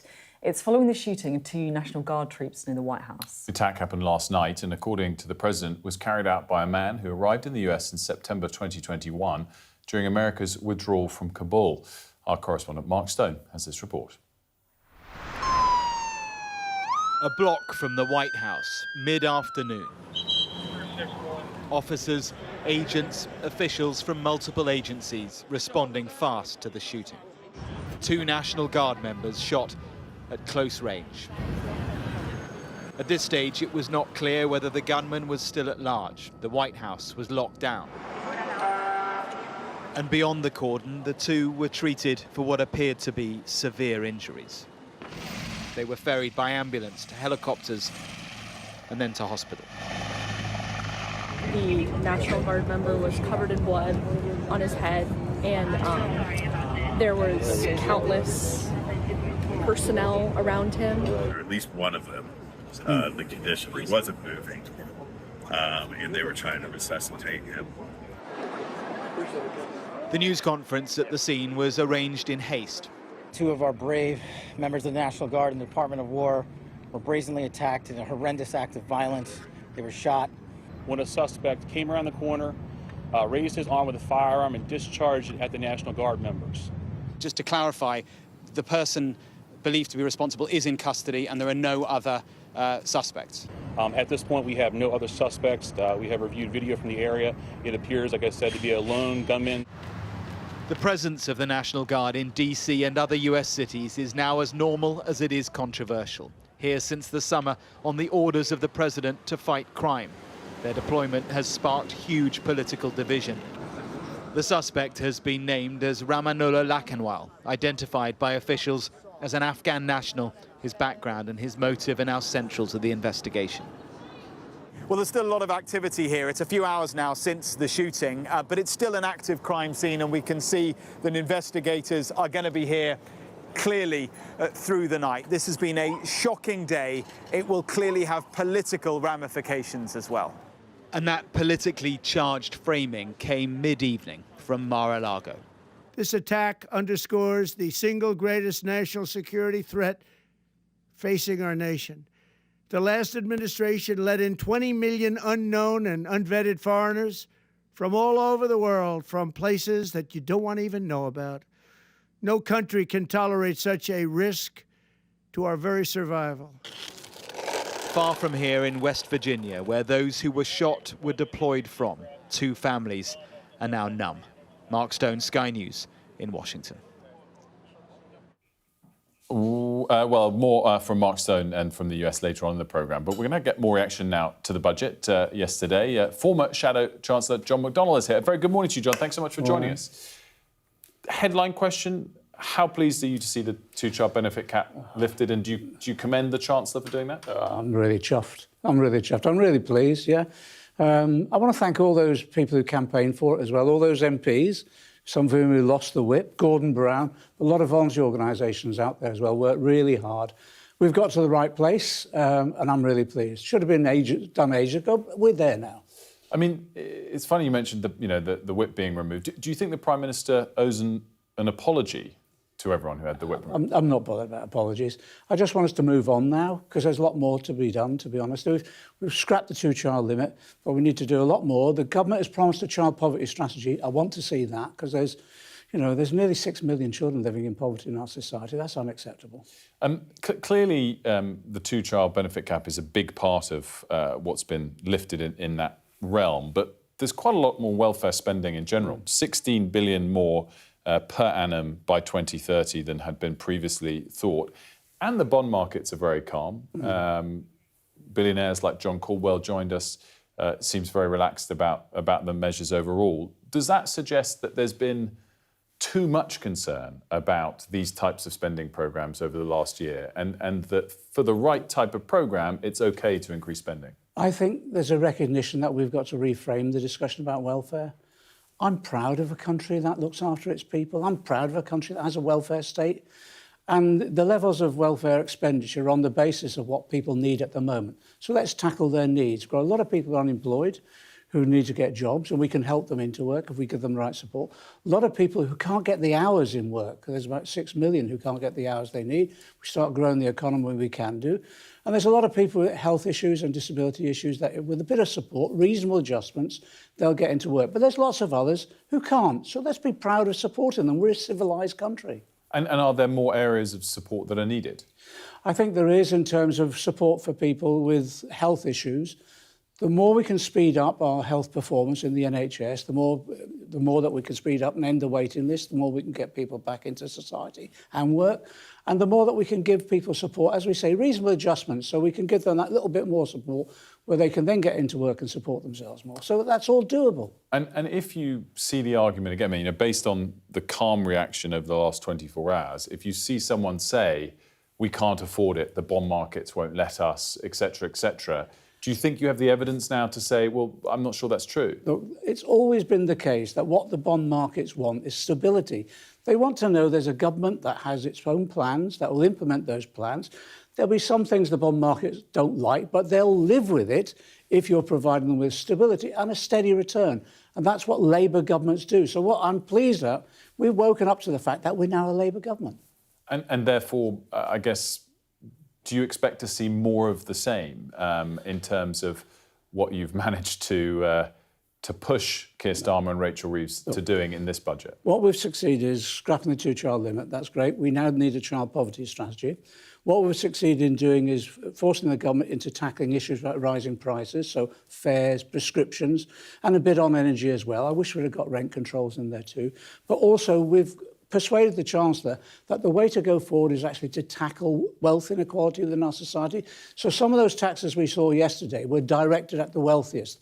That's the Labour thing to do. Redistribute wealth and actually redistribute power as well within our society. So the employment rights we're bringing forward, that will change our society and tackle the grotesque level of inequality that we've got. In terms of the tax raises being focused on those with the broader shoulders, I mean, a lot of the analysis might say in broad terms that's true, but actually in precise, it could have been more precise. The tax bans aspect isn't as progressive as increasing the higher rates of income tax. Some of the measures in terms of pension tax isn't as progressive as hiking tax rates. Could that have been better done than it was, or ultimately taken in total, do you commend her for what she did? Right. On the threshold issue, it will draw what is 800,000 people into tax now. I wouldn't have done that. I would rather go back to the policy that we had, where you tax those on the higher earnings above £80,000. You'd still get about £6 billion in as a result of that. But in addition to that, I would have looked more at taxing wealth. So capital gains tax, why don't we equalise it with income tax? That would have given us a significant amount of money as well, and we wouldn't have had to drag more people at the poorest level into tax. I mean, I guess the argument against capital gains tax is you want people to risk their capital to create businesses. You want people to... Of course. But you want them to pay the same level of tax as me and you who are taxed on income. Yeah, I mean... fair. Well, apart from that they might lose money in the process, whereas we don't lose money. But I guess that's not really the point here. The question, I guess, going forward is, do you think, with the tax burden at 38% by 2030, the highest in post-war period, with some of these sensible measures as you see them that you're articulating, that there's more room for a Labour government in the years ahead, if necessary, if the growth doesn't materialise as high as it could, to put up a couple more of these taxes and keep funding some of these other measures that you think a Labour government should? The issue is, if you have a fair taxation system, you're then putting money in the pockets of those who will spend that money, and that's the biggest driver of growth in any economy. So it's a circular argument where you can get growth if you have fair taxation, and actually you lift people out of poverty and give them decent wages. My final question, Sophie put this to the Chancellor, whether or not all of the measures in the budget, perhaps the two-child benefit cap's the best example, were what she always wanted to do or not. Do you believe she's genuinely pleased with all of these measures, or do you think some of them she's done sort of against her will? Look, I'm happy this morning. We've had a huge victory for the left, actually, on this budget with the two-child limit. I'll leave it at that. I'm hoping the Chancellor's now with us, and we'll see further measures in terms of redistributing wealth to eradicate child poverty altogether and to lift people out of the circumstances that many of them face at the moment, which is pretty tough with the cost of living crisis. John, great to have you with us this morning. Thanks for stopping by. John McDonnell, former Chaddo Chancellor. Yeah, really interesting to hear John McDonnell's tape. It's pretty clear that an awful lot of Labour MPs are delighted, chuffed, as he would say, about the lifting. He's laughing as he goes off. He's so chuffed. But I think what's really interesting there, and the bond markets and others, whether people care about that or not, we'll be looking at is whether this was a one-off influence of the left of the party on a shaping of a budget, or whether next year there'll be more of the same in that regard. Now, this story is, I'll be honest, I find it quite shocking. An advertising campaign in New York has been getting a lot of attention over a, controversial, to say the least, service that a health technology company is offering. Some of the posters that have appeared on the New York subway system offering parents an opportunity to genetically optimise their future baby. And the website that they offer, do you see this? pickmybaby.com. Our science and technology editor, Tom Clark, here to tell us more about this. Just extraordinary branding and pretty extraordinary service behind the branding too. Yeah, and let's not confuse us. I think maybe there's a hint of deliberate, effort to try and provoke and shock and trying to get us talking about it. Exactly. So I think that, we've fallen straight into that trap. But I think the reason I've willingly done that is I think it takes us into really interesting new territory. It is not a new idea to use genetic screening of IVF embryos to avoid rare, fatal, inherited, significant medical conditions. In the UK, where it's regulated, you can select an embryo to make sure it doesn't pass on a fatal gene. You can even select gender if it's medically relevant to avoid a disease or a life-limiting thing. In the US, there are no such regulations governing IVF clinics. There are guidelines from professional organisations, but there's no federal or state laws against it. This company is presenting new options. Not just you can screen your IVF embryos for known diseases, you could also screen for common ones which don't have a single gene behind them, but hundreds, maybe thousands of genes. But on top of that, conditions like autism, ADHD, schizophrenia, things which are very complicated in terms of inheritance. And even further, they're saying you can choose height, intelligence, how long a baby might live. Now, that raises, what do you, to me, it's just like, well, that smacks of eugenics. And I put that to the guy who runs the company. He says, absolutely not. We're just giving parents information. We just give them a choice, and we're very careful how we communicate that. But there's another issue, as well as the kind of the yuck factor, I think a lot of us are concerned about, whether they can actually give you meaningful information. Because the best you can do for those complicatedly inherited disorders, ones with lots and lots of genes, is just a kind of statistical overview. If you get this information, there's more probability your baby might be tall or have blue eyes or whatever. You're not guaranteed for that to be the outcome. So there are sort of scientific questions, but I think it's fair to say, as we sequence more and more human genomes, it's getting a lot cheaper, there's a lot more information out there, the science of it's getting better. And if you factor in AI, we're getting better at spotting those statistical patterns.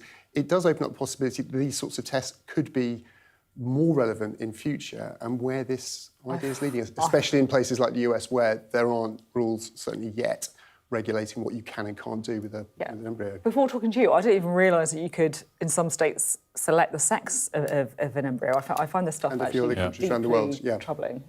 Really interesting to have you on. Thank you very much indeed.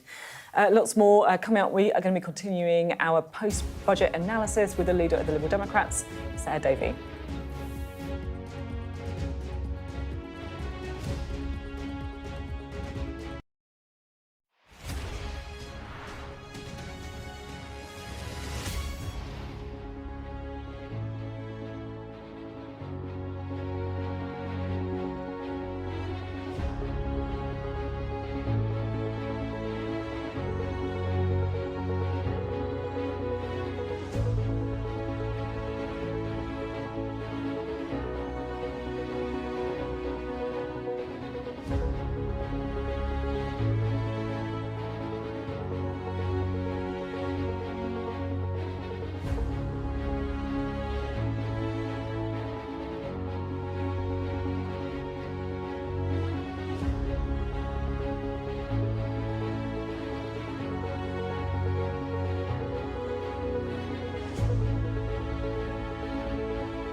There's always more to the news than a headline.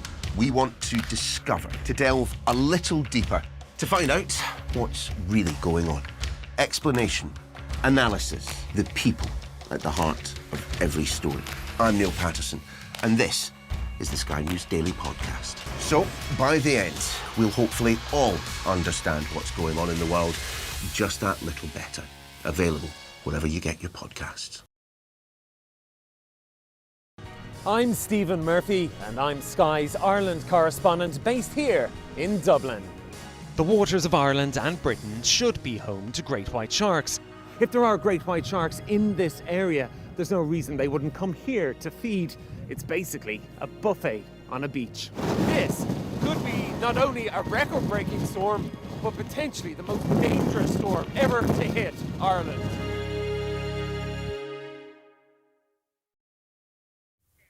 Hello, welcome back. The news this morning. The Chancellor has told Sky News that her budget has not breached Labour's manifesto commitments on tax. Rachel Reeves admitted that working people will have to pay more, but says she's kept her promise not to increase rates of income tax, national insurance or VAT.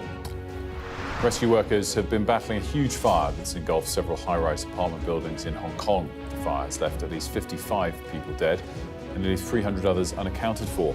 3 men from a construction company have been arrested.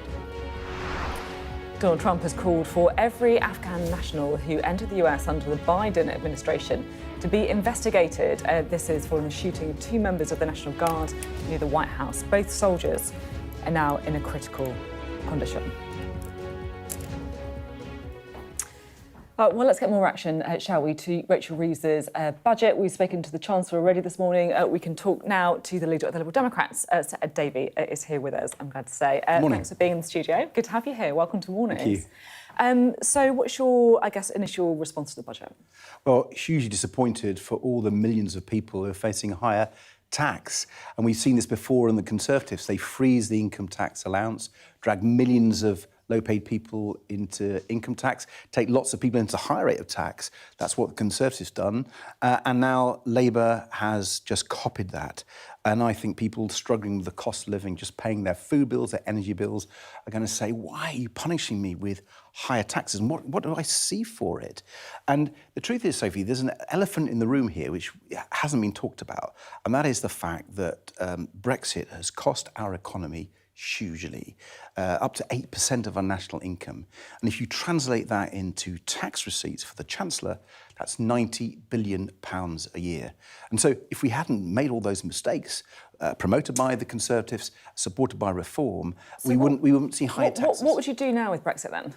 Well, we put forward an idea of a new trade deal, the customs union, which would make it so much easier to trade with Europe. You know, don't you, that like any big trade deal with Europe, they'd be expecting something in return when it comes to migration, right? Wouldn't they? No, not on the customs union. And if you look at how they've got other deals, there's no issue on immigration with the customs union. And the great thing about customs union, it takes down all the red tape away. It makes goods and services flow much more easily. And Europe would bite our hand off for this. And there was an analysis... Europe would bite our hand off for this, but we'd have to accept things in return, though, wouldn't we? You know that is true. Well, the only difference... When it comes to... Well, let me be frank with that. The only difference is we wouldn't be able to have independent trade deals. But you look at the independent trade deals that the Conservatives done and Labour done, they've been mice. They've been really very the weak. US trade deal, would you? Well, it's a really poor trade deal. But that would you, yes or no? Yes. Yeah. We'd have a trade deal. And how do you think that would go down with Donald Trump? Do you think he's the kind of guy who, just takes things on the chin, says no worries, I won't impose? Look, it's time he stood up to Donald Trump. I've always been a supporter of the UK-American alliance, but this is a president who we can't trust. He's not a reliable ally for us on our economy or on our defence and security. And I think we've just got to wake up to that fact, and we've got to have other plans, not just with Europe. I've talked about an economic coalition of the willing with our Commonwealth allies, with our friends in the Far East and the Middle East, people who still believe in free trade. And what Liberal Democrats are just simply saying is, let's have a new free trader deal with our European neighbours and other free trade deals, because Europe wants that too across the world. We could help them with that. That would really boost our economy and mean we wouldn't have to see these higher taxes all the time. I think it's the only way to end the cost of living crisis, not just cut it, but end the cost of living crisis through a new economic approach. It's one of those things where we're kind of looking at parts of the budget kind of coming out, if you like, in real time. It's like classic day two. And one of the stories that we can see perhaps unfolding is when it comes to special educational needs. So just to explain what this is happening, and basically special educational needs is going to be funded by central government instead of local councils. But what the Institute for Fiscal Studies are saying this morning, that this could result in a 4.9% fall in per pupil funding unless they have some kind of reforms or savings introduced as well. Is that something that worries you? We're going to have to look at the detail. As you know, I've campaigned very hard for this area of disabled children and children with special needs. Many of them have got huge potential and this is not being met, and there are many families really struggling. I speak as a father of a severely disabled child and met with lots of parents. So we do need reform in this area, but I think just centralising the money, it might have some benefits, we'll see, but I worry that it will lead to cuts to families, and it's not dealing with a fundamental problem. And the problem is the special schools that a lot of these children go to aren't in the right places. The mainstream schools where some of these children would like to go to don't have the resources to be able to take them. And so there are many, many changes I would make first to reform the system. I wrote to the Prime Minister before the summer suggesting here's 5 areas where we would prepare to work cross-party to reform the system on behalf of those families with children with special education needs. There was no reply. And I'm really worried that this policy won't have the answers. Do you think that, are you worried that kind of kids with special needs could end up being, I guess one of the kind of the victims, the groups that the government just isn't prioritising when they're looking at, how to balance the books? It would be scandalous if that turns out to be the case. We'll look at this. We'll try to be constructive. But alarm bells are ringing. And they'll be ringing across houses across the country, families across the country, when they hear this news. It doesn't look like it's been thought through, but let's have a look. Just very finally, can I ask what you make of Zach Polanski? You a bit worried about him? Well, he used to be a Liberal Democrat, and he didn't get selected, and then he left. I'm not worried. Bit of a burn, wasn't it? I'm not worried by him. He's got a good. He's doing some good things for them. He's taken the Green Party to the left and taking a lot of Labour votes, and that's his choice of strategy. But I'm determined that we will keep on our path. And if you look at local election results, it's been either the Liberal Democrats winning or Reform winning, and Greens haven't been doing terribly well in actual elections. OK, good to have you on the programme. It's Ed Davey speaking to us there. Thank you very much. I didn't know Polanski used to be a Lib Dem. Yeah, News to me. There you go. Anyway, very interesting. Sir Ed Davey there with Sophy. Now, Sport England has announced a £250 million expansion of new partnerships in 27 of the most deprived areas in England. So it comes after warnings of a growing inactivity crisis linked to poor life expectancy and also antisocial behaviour as well. Let's speak now to the paediatrician and broadcaster, Dr. Goody Singh, who knows a lot about this topic. And thank you so much for joining us. Good morning to you. I guess the first broad question is just the extent to which inactivity in these sorts of areas, and sport in particular, does affect people's quality of life and indeed life expectancy. Yeah, I mean, look, I can say that as a paediatrician working in this country, I hear the same story from young people in deprived areas all the time, which is that there's basically nowhere safe for them to go. There's nothing that they can afford to do. And they literally feel that their neighbourhoods have been written off. And, you and I know that when we're growing up, what we want is space. We want to feel safe. We want to be out there. And again, I don't need to tell you about the obesity epidemic that's affecting our country today. We need to have sports and activities central to the way that children can grow up. And if we don't have that, we're kind of building in these habits very early on, which means that children just can't do the things that we want them to do, which is to stay healthy right from day one all the way through. How important is it as well? I mean, we know this in all areas of life, from different parts of education just to behaviour and habits, but how important is it to sort of set the tone with kids at a young age to be exercising and to being healthy?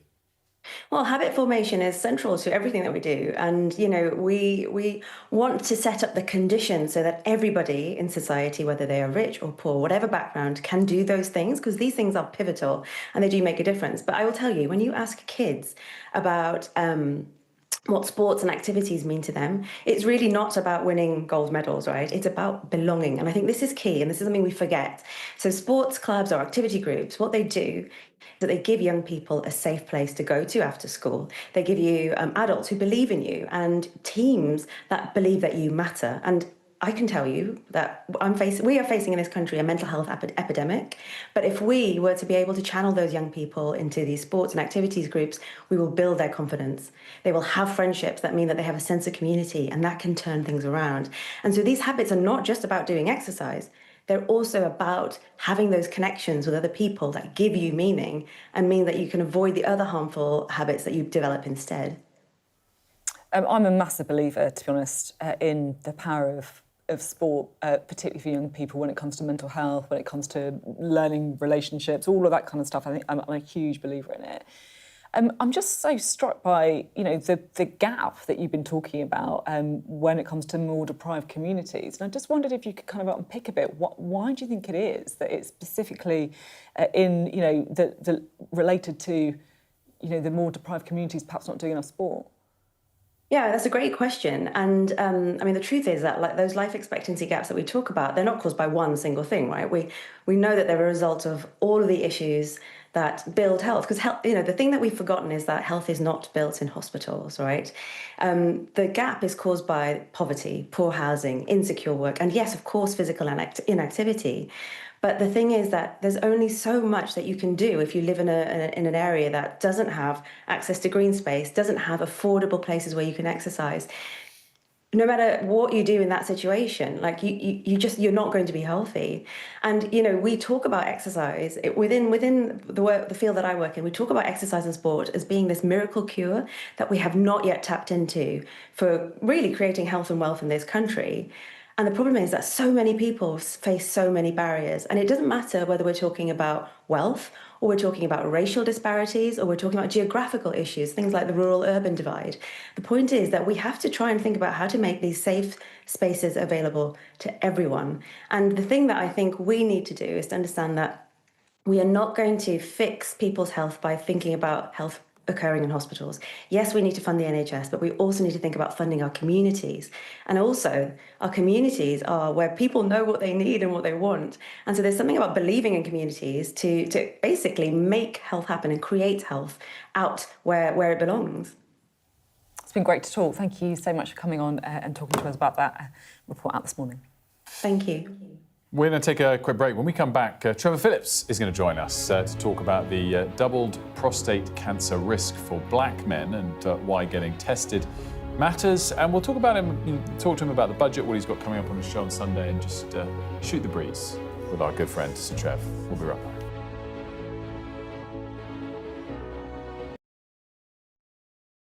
back. I'm Neville Lazarus, and I'm Sky's reporter based in Delhi. Over the next 45 days, an estimate 400 million Hindu pilgrims are expected to converge here in Prayagraj on the banks of the holy river Ganga and Yamuna. Jubilation in the streets, while some emotional. This is a political victory for Prime Minister Modi and his Hindu Nationalist Party. We take you to the heart of the story in the largest democracy in the world. Go ahead, back white jacket. Deborah Haynes from Sky News. He called you Daddy earlier. No, he did it very affectionately. Daddy, you're my daddy. Thank you. Leicester is on its knees. They've ripped the soul out of my factory and there's nothing left. It is eerily quiet. It's constantly on the brink of capacity. There's overcrowding. It's not a new thing. It's rough. There's nothing to hide. Why aren't international journalists allowed in? Are you worried about escalation? Of course I'm worried about escalation, which is why my focus is on de-escalation. The region, I think, is on edge because they are anticipating a retaliation. Iran retaliates for the US attacks. Founding principle of the alliance, that an attack on one is an attack on all. Could Putin attack another NATO country within 5 years? Those vivid colours of summer have faded now, but the trauma for everyone who witnessed what happened here hasn't gone away. Devastation. We lost 3 of them. Ruda Cabana's guilty pleas mean they won't have to relive what they saw in court, but everyone here tells you they'll carry it for the rest of their lives. You see people running red lights time after time after time. This is an offence that sometimes has the most awful of consequences. When you speed through a pedestrian crossing, there is a risk that you could batter somebody to death. She filled our lives with light. She was innocent, she was happy. I'm Greg Milam, and I'm Sky's Chief North of England correspondent. He had a beautiful death. He fell asleep in my arms. This is about a dying person's choice to die peacefully when they want to, on their terms. What might happen if Russia attacked the UK? This is clearly an enormous show of force. It is definitely out of the ordinary. We ran a war game with former ministers back in the hot seat. Ben Wallace. Amber Rudd. Jack Straw. It's the kind of war game that's genuinely tested inside government. The Russians are signalling that there may be an attack. Russia knows our weaknesses, but do you? I'm Deborah Haynes. From Sky News and Tortoise, this is The War Game. Listen wherever you get your podcasts. Right, let's talk football, because there's some big games last night. Thank you again for humouring me on all of this, because the first one we have to touch is Liverpool, which lost once again at home as well, no less. Sorry, we're just mixing up which goals were coming first. So Liverpool were beaten 4-1 at home by PSV. It's the first time since 1992 they've earned 3 or more goals in 3 consecutive matches. It's their 9th loss in their last 12, and it's the worst run over a 12-game spell in 71 years. Thank you to the team for those stats, which I wasn't aware of, but it puts in context what I think a lot of people have been gathering. You know, these were the champions. Yeah, it's pretty bad run. Pretty unbelievable. And there's got to be questions for Slot as well, haven't there? No such problems, I should say, though. I'm going to do this because he's just going to be so unbearably smug. It's going to be too much for all of us. No such problems for Arsenal, who made it 5 wins out of 5 with their most impressive Champions League win of the season. They ended Bayern Munich's 100% record with a 3-1 victory, which moves them 3 points clear at the top of the league stage. Gabriel Martinelli completed the scoring little fist pump.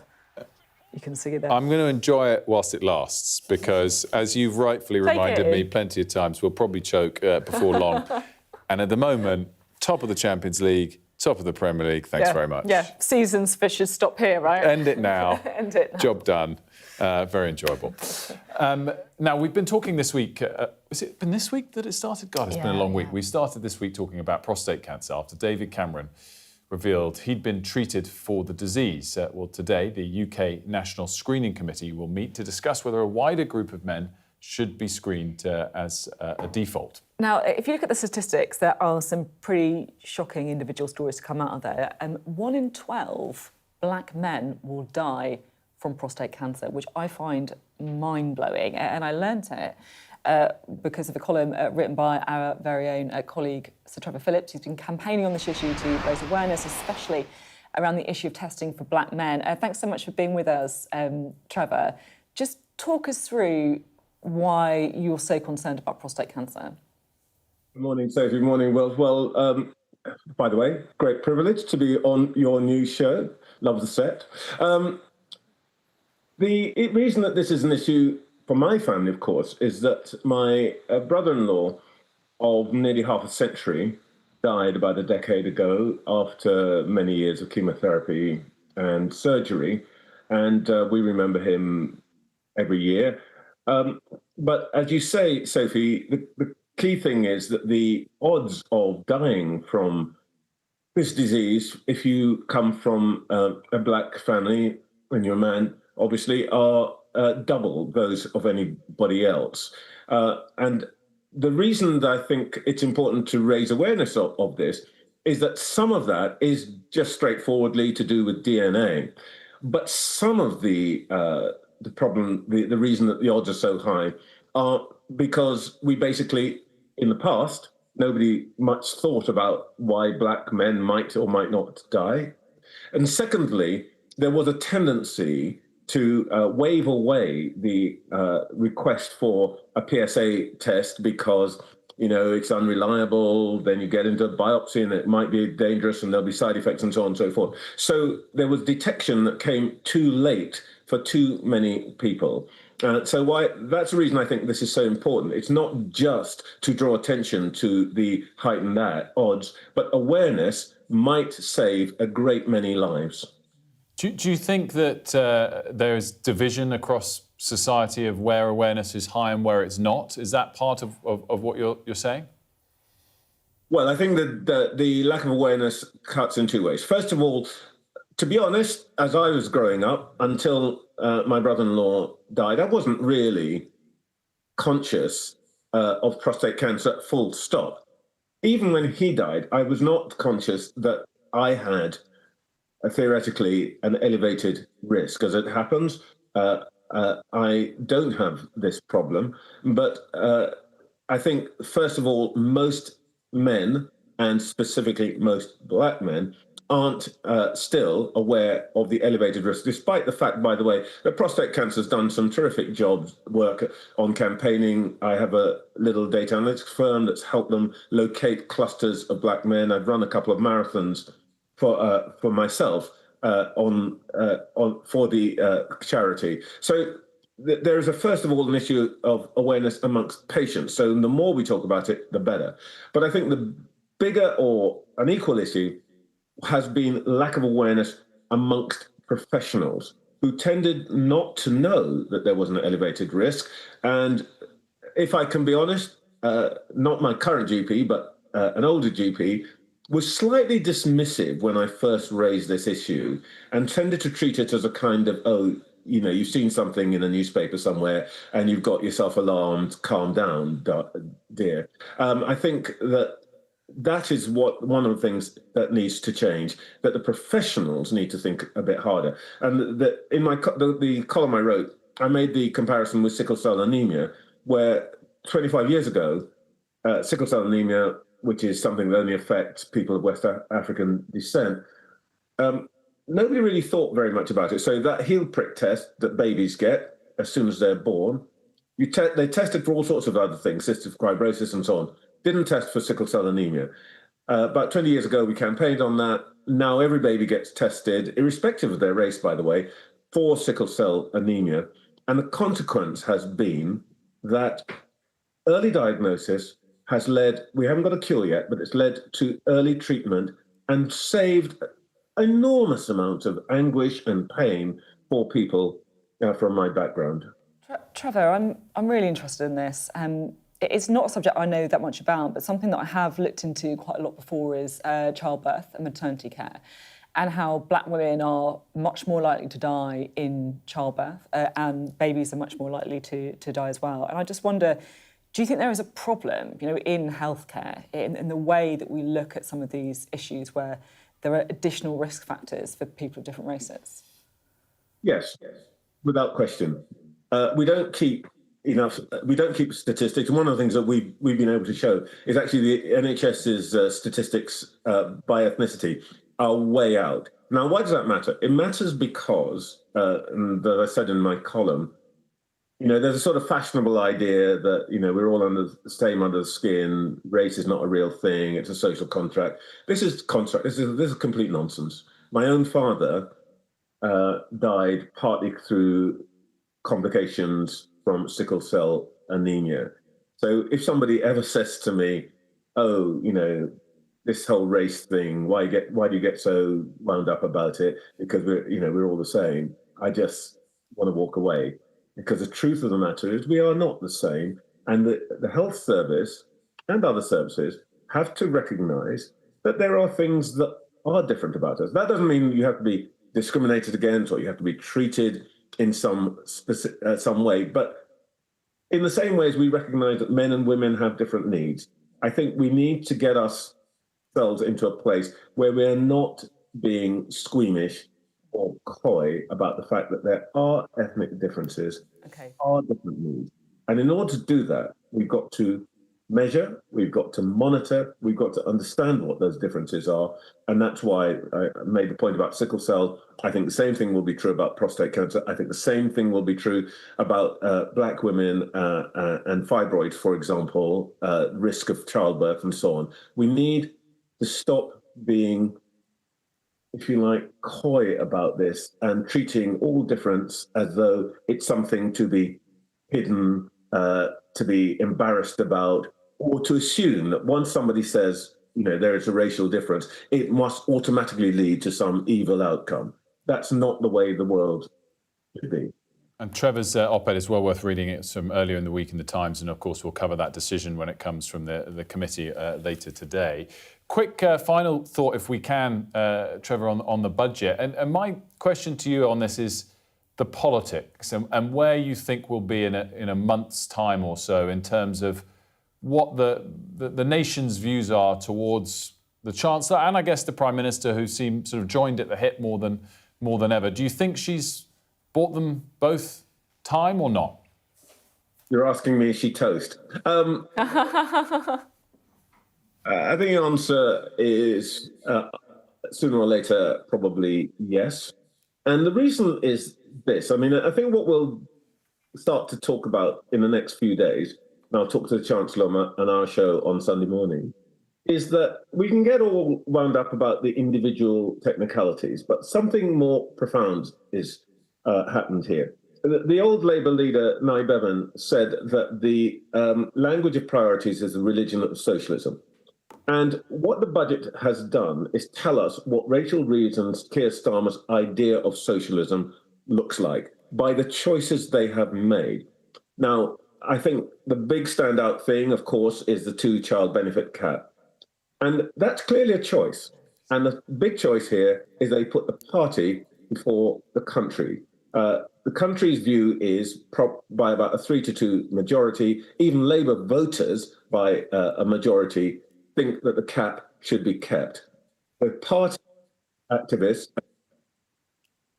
think the opposite. So they've made that choice, and that's telling us that they think, frankly, that a pensioner who's now going to go into a higher rate taxpayer should be taxed higher to pay for somebody who has chosen to have a 3rd or 4th child. Now, you can take a moral view about that, but it is a clear choice. And I think this government is going to have to defend that moral choice. Trevor, we're going to have to jump in because we're about to go off air. You're not going to leave us, are you, Trevor? You're not going to leave us and go and become Director General of the BBC, are you? Can I ban you? Can I ban you from doing that? Make a reality TV version of W1A. That would be me at the BBC. We're out of time. I think it'd be a great show. I'd watch it. Sky should buy the rights and send them in. It'd be explosive television. We're out of time. So, Trevor, always a pleasure. We'll see you on Sunday morning, and we're going to take a quick break. We'll be right back the other side of this.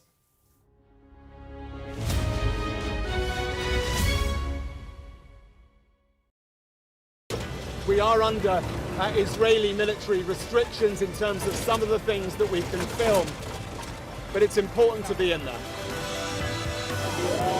What a slow drive for the president as he approaches his golf club. 4 more years! Free wherever you get your news. I'm Mark Stone and I'm Sky's correspondent based here in Washington, D.C.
Hello, good morning. It is 9 o'clock and welcome to Mornings with Bridge and Frost. With Sophie and Wilf, a very good morning from me as well. A busy show ahead. The welfare budget grows and working people will pay more, but no answer from the Chancellor on whether this was a budget for political survival.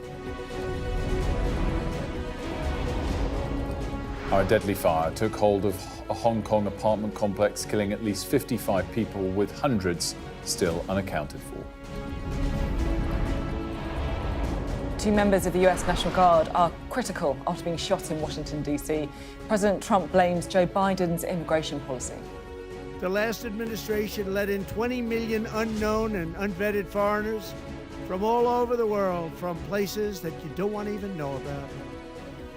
Also ahead, the Waterstones Book of the Year has been announced this morning. We'll be joined by the winner. And 4 adventurers tell us why they're preparing to sail 3,000 miles across the Atlantic. They're wearing a full tux as well. For the whole journey? I don't know. We'll find out.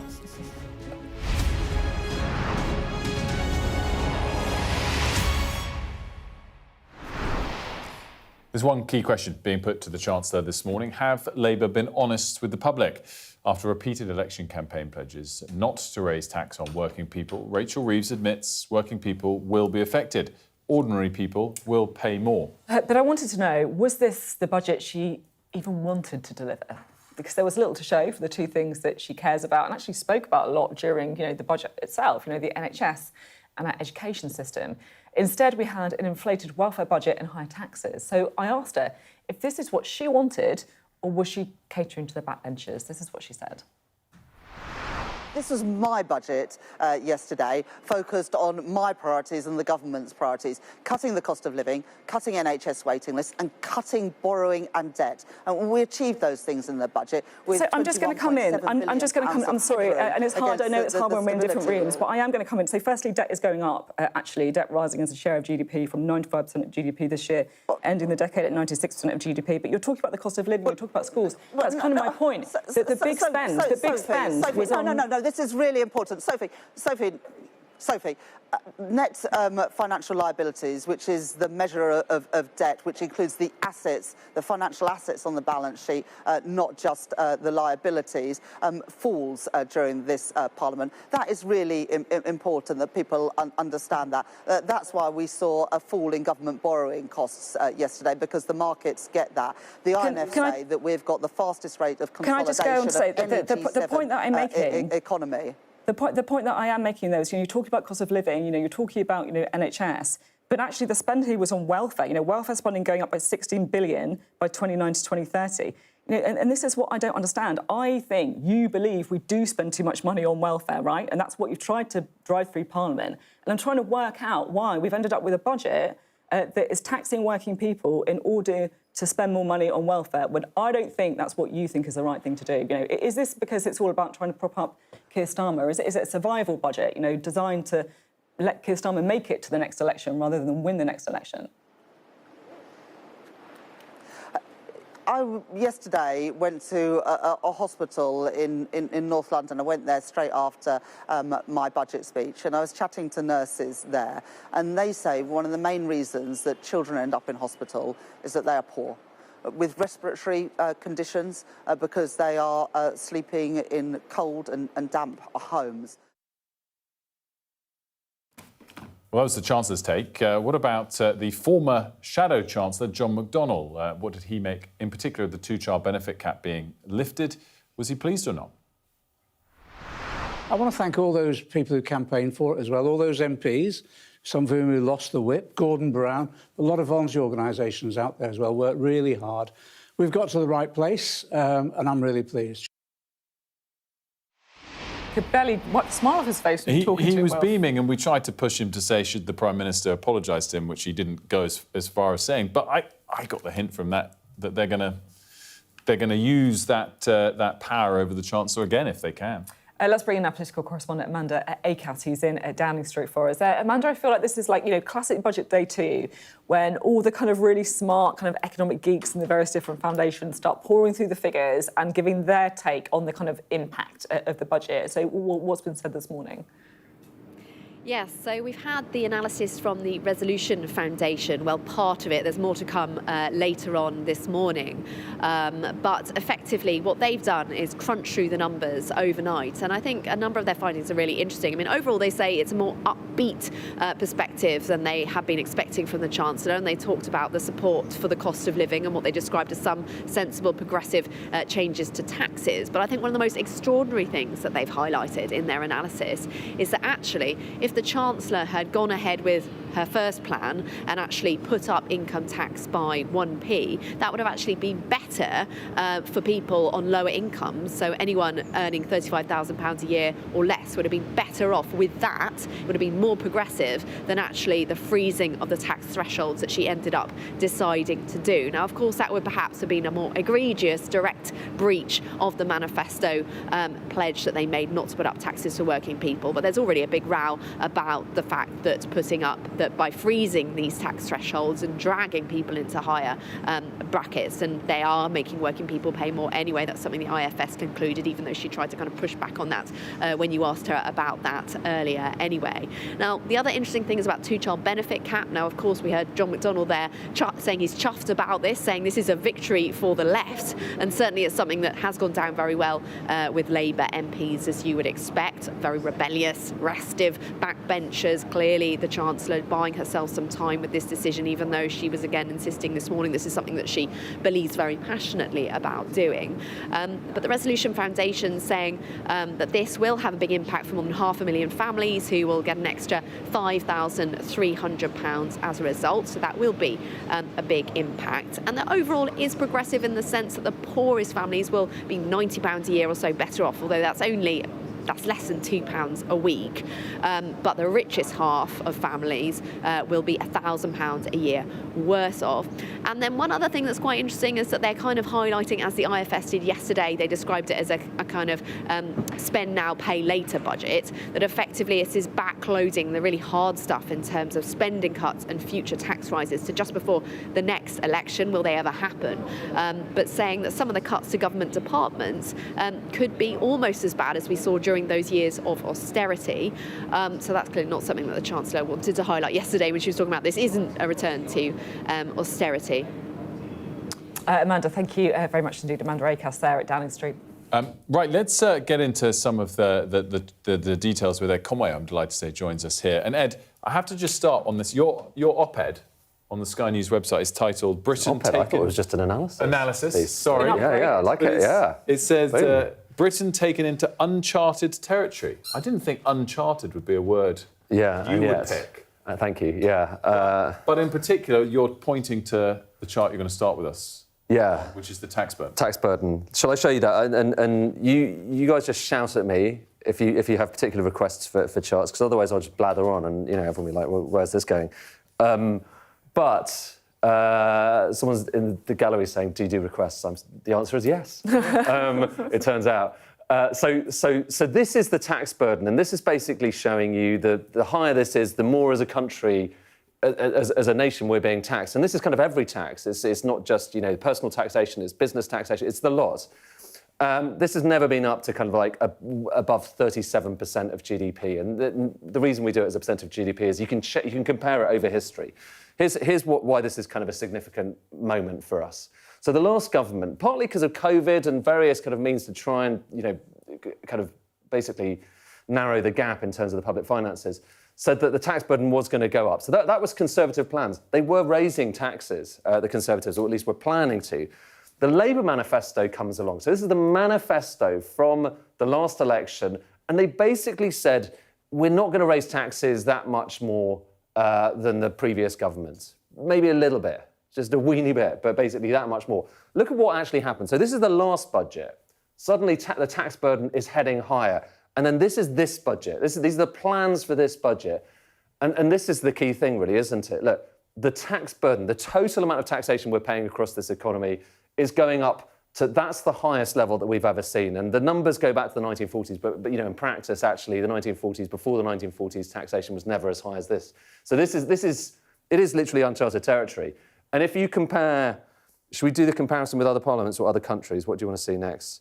We'll do the comparison with other parliaments. So basically, this is basically showing you through history, that the higher these bars are, these are different parliaments, OK? So going back to the 1970s, and the way they're arranged is basically, these are the parliaments where taxes were being cut, and these are the parliaments where taxes were rising, so the bigger taxation parliaments. And you can probably see a pattern there, you know, primarily, and this is the nature of politics, there's more red there. These are Labour governments. That in particular, that was the kind of Gordon Brown raising taxes after the first kind of prudence periods in government. But here's where this Parliament takes us, and this is just after 2 budgets. Okay, so this Parliament is heading to be the biggest tax-raising Parliament that we have kind of ever seen, really, at least going back to the 1970s, which is as far as the data goes. And so, you know, taxation is high, spending is rising as well, and also, borrowing is up. This is one of these things, actually. I'm listening to some of the interviews this morning with government ministers. And actually, yesterday, James Murray, they're keen to say, oh, look, borrowing's coming down, debt's coming down.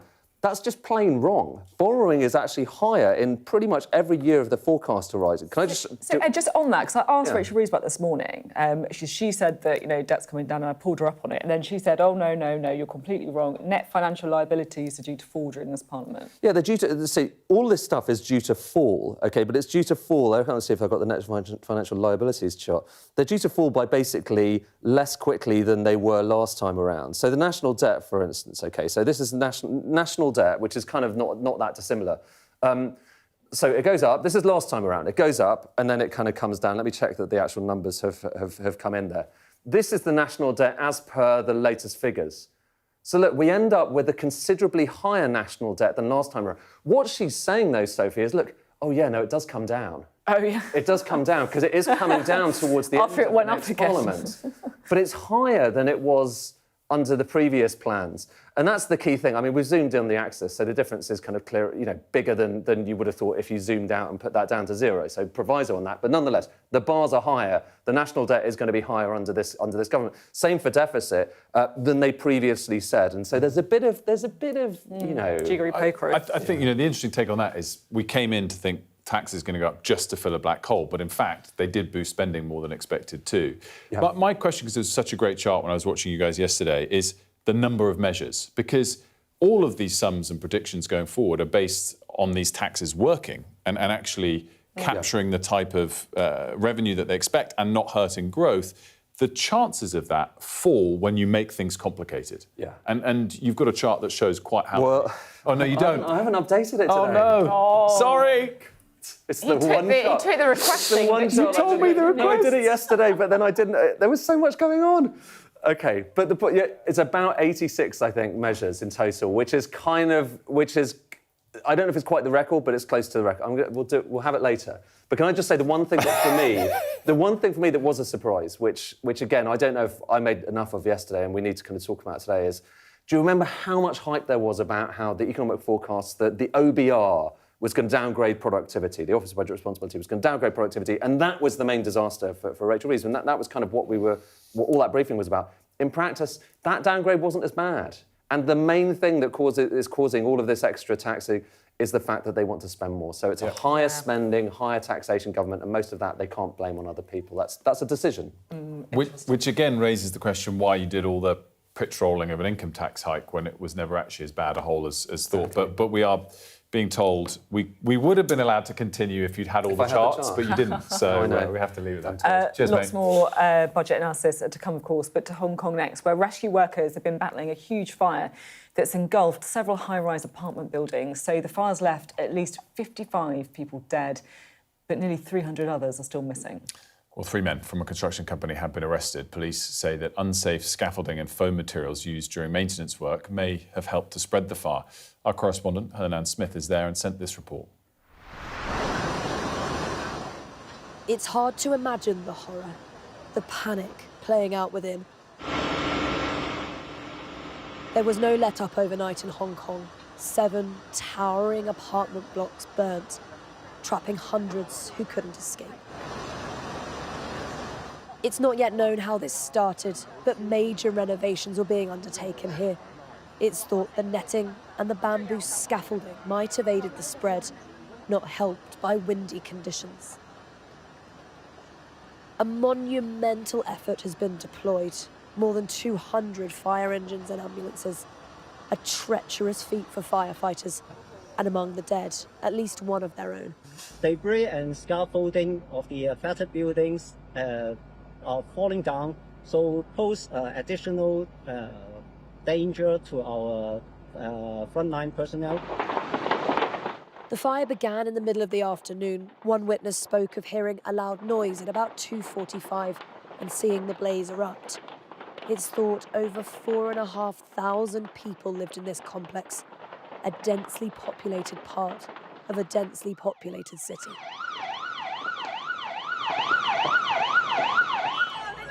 For survivors, pure shock. Dozens have been rushed to hospitals. Far more are searching for loved ones in vain. And over 1,000 are now in temporary accommodation, those who've lost their homes, and perhaps so much more.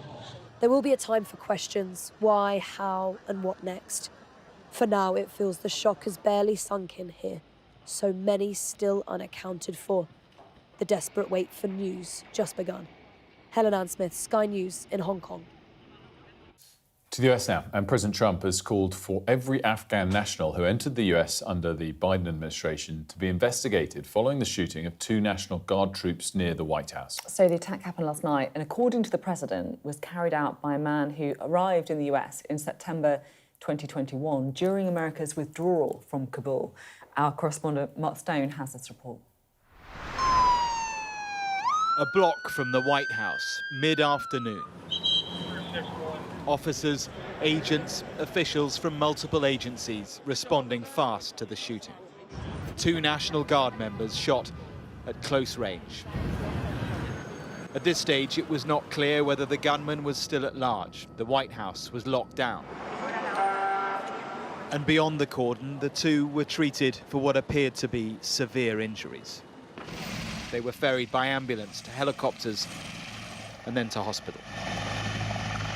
The National Guard member was covered in blood on his head, and there was countless personnel around him. Or at least one of them, the condition, he wasn't moving, and they were trying to resuscitate him. The news conference at the scene was arranged in haste. 2 of our brave members of the National Guard and the Department of War were brazenly attacked in a horrendous act of violence. They were shot. When a suspect came around the corner, raised his arm with a firearm and discharged it at the National Guard members. Just to clarify, the person believed to be responsible is in custody and there are no other suspects. At this point, we have no other suspects. We have reviewed video from the area. It appears, like I said, to be a lone gunman. The presence of the National Guard in DC and other US cities is now as normal as it is controversial. Here since the summer on the orders of the president to fight crime. Their deployment has sparked huge political division. The suspect has been named as Ramanullah Lakhanwal, identified by officials as an Afghan national. His background and his motive are now central to the investigation. Well, there's still a lot of activity here. It's a few hours now since the shooting, but it's still an active crime scene, and we can see that investigators are going to be here clearly through the night. This has been a shocking day. It will clearly have political ramifications as well. And that politically charged framing came mid-evening from Mar-a-Lago. This attack underscores the single greatest national security threat facing our nation. The last administration let in 20 million unknown and unvetted foreigners from all over the world, from places that you don't want to even know about. No country can tolerate such a risk to our very survival. Far from here in West Virginia, where those who were shot were deployed from, 2 families are now numb. Mark Stone, Sky News in Washington. Coming up, we're going to have more coverage of the budget. The Conservatives have been pitching this as a tax-raising budget to pay for more welfare spending. Is that fair? We'll be finding out with the Shadow Chancellor last night.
There's always more to the news than a headline. We want to discover, to delve a little deeper, to find out what's really going on. Explanation, analysis, the people at the heart of every story. I'm Neil Patterson, and this is the Sky News Daily Podcast. So, by the end, we'll hopefully all understand what's going on in the world just that little better. Available wherever you get your podcasts. I'm Stephen Murphy, and I'm Sky's Ireland correspondent based here in Dublin. The waters of Ireland and Britain should be home to great white sharks. If there are great white sharks in this area, there's no reason they wouldn't come here to feed. It's basically a buffet on a beach. This could be not only a record-breaking storm, but potentially the most dangerous storm ever to hit Ireland.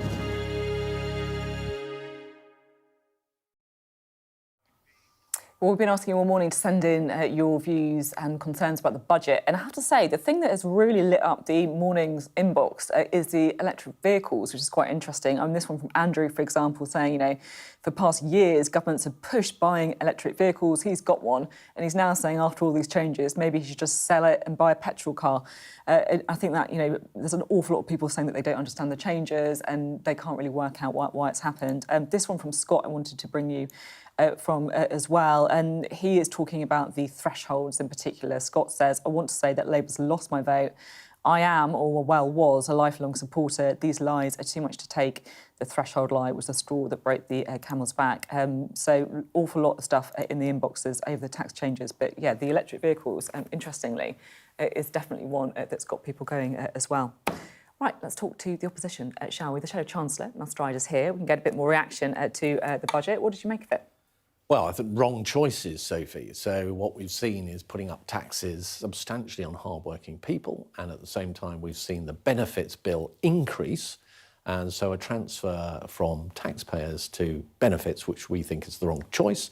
What we think we should be doing is controlling government spending, particularly around welfare, getting that bill down, so that we can get taxes down instead of them going up and damaging people's living standards and damaging the economy. I'm struggling to get my head around you guys now becoming the kind of Robin Hood of the sort of tax world. When you were in government, tax revenue as a share of national income was 36% when you left office, highest tax burden since 1948, and then you were planning to raise taxes even more on top of that. Well, it's now heading up, of course, to the record that it will ever have been established in our country under this government. But look, we had particular circumstances when we were in office. We had that's COVID. What they would say. That's what they would say. Let's deal with that. OK, so we had COVID, which shrank the UK economy by 10% overnight. We spent hundreds of billions protecting people's jobs through furlough and bounce-back loans, and nobody was saying spend less money then. They were saying we want you to spend more.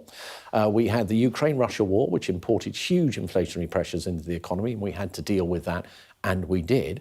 That's very different from the situation we have now. We're on the growing benefits bill. Well, we were arresting that growth, actually. We put forward reforms to the work capability assessment that the OBR said would see 450,000 fewer people going on to long-term sickness and health benefits. The first thing that this government did was to scrap that entirely, and that is part of the story as to why the benefits bill continues to skyrocket. They tried to reform benefits a few months back, couldn't get it past their backbenchers, and I'm afraid what you've got at the moment is an economy which is being driven by the internal politics of the Labour Party, who are not able to get on top of spending, and getting on top of spending is the way to get taxes down, get people back into work, and support those hard-working people up and down our country. I guess my point, though, is that, you're kind of portraying yourselves as the kind of low-tax Conservatives. If you want your taxes to go down, vote Conservative. And I'm just saying that it's just a bit at odds with your kind of record, isn't it? So I've explained that there were particular fiscal pressures around. If you step in to save, I think people would perhaps appreciate it if you just said, yeah, we taxes are too high under the last Conservative government. Look, what I've clearly said is there were fiscal consequences, including around tax, because we had to step in to support the economy, and that is the story of higher taxes at the tail end of the Conservative time in office. But where we are now, and looking at the economy as it is now, the route to growth and greater productivity and greater prosperity lies in lower government spending and lower taxes. It doesn't lie in putting up taxes, as this government is yet again breaking all their promises, and putting up the benefits bill. The incentives are in the wrong place when you do that. Do you acknowledge that the markets quite like this budget? I think markets are relieved that the weeks of turmoil and chaos that we had in the lead up to this budget, where the Treasury was leaking suggested contents of that budget and then U-turning on it left, right and centre, at least we know where we stand. It's a bit more than that, isn't it? I think what they like is the headroom. They think that is economically responsible, don't they? Of course, all else being equal, more headroom, of course, is positive. So do you give credit to the Chancellor for probably fighting for that against No. If you look at that's the wrong question. The question is, why is it that she's needed? I should actually. I should be interviewing myself. What question should I ask you? What I think the right question. Why is Kevin Bacon such a great leader of the Conservatives? The right question. The right question is, why is it that we're looking so closely at the Chancellor's headroom? Why is it we're discussing how high it is? The reason is that she blew one lot of it. It was wafer thin last time around. She's mismanaged the economy, and now everybody's worried and fixated about headroom. Okay. They shouldn't be. They should be confident in our economy, in its ability to grow and generate those tax revenues in time. That will see us getting the debt down. And that's not the position we're in, unfortunately. Can I ask you about Kevin Bacon? Yeah. Because I was sat in this chair when I watched her do the response to Rachel Reeves. She had a bit more time to prepare it, of course, because she knew it was in the budget earlier. Now, there were some people who would say that actually it was a great response, that it was fiery, that she came out, all guns blazing. Others might feel a bit uncomfortable with it. At one point she almost did like a kind of impression of Rachel Reeves. Do you think she got the tone right? Yeah, absolutely. Look, this is a moment of high theatre in the House of Commons when you have a budget, and both sides do it, and most people that contribute in that debate do it too. The fundamental point that she was making, I think, was particularly around this assertion... Is it a bit mean girls, do you think? I don't see it that way. I think the fundamental point that she was addressing is that the Chancellor did come out and say, oh, there's all this mansplaining going on, and etc. That is a diversion and a distraction from the mess that she has been creating. This has not been a matter of gender. This has been a matter of economic incompetence, and I'm afraid that's what you've seen. And Kemi was quite right to make that point. OK, thank you very much indeed. Mel Stride speaking to us there. Mel Stride, Shadow Chancellor, talking to us after that budget. Coming up, we are going to be talking to, it's going to be quite incredible actually, it's 4 rowers. They are completing an Atlantic challenge. We've seen some pictures of them in bow ties rowing across the Atlantic. I'm not sure if they kept that going for the whole way. We're going to have to try and find out after that break.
Good morning. The news today. The Chancellor's told Sky News that her budget has not breached Labour's manifesto commitments on tax. Rachel Reeves admitted working people will have to pay more, but she says she's kept her promise not to increase the rates of income tax, national insurance or VAT.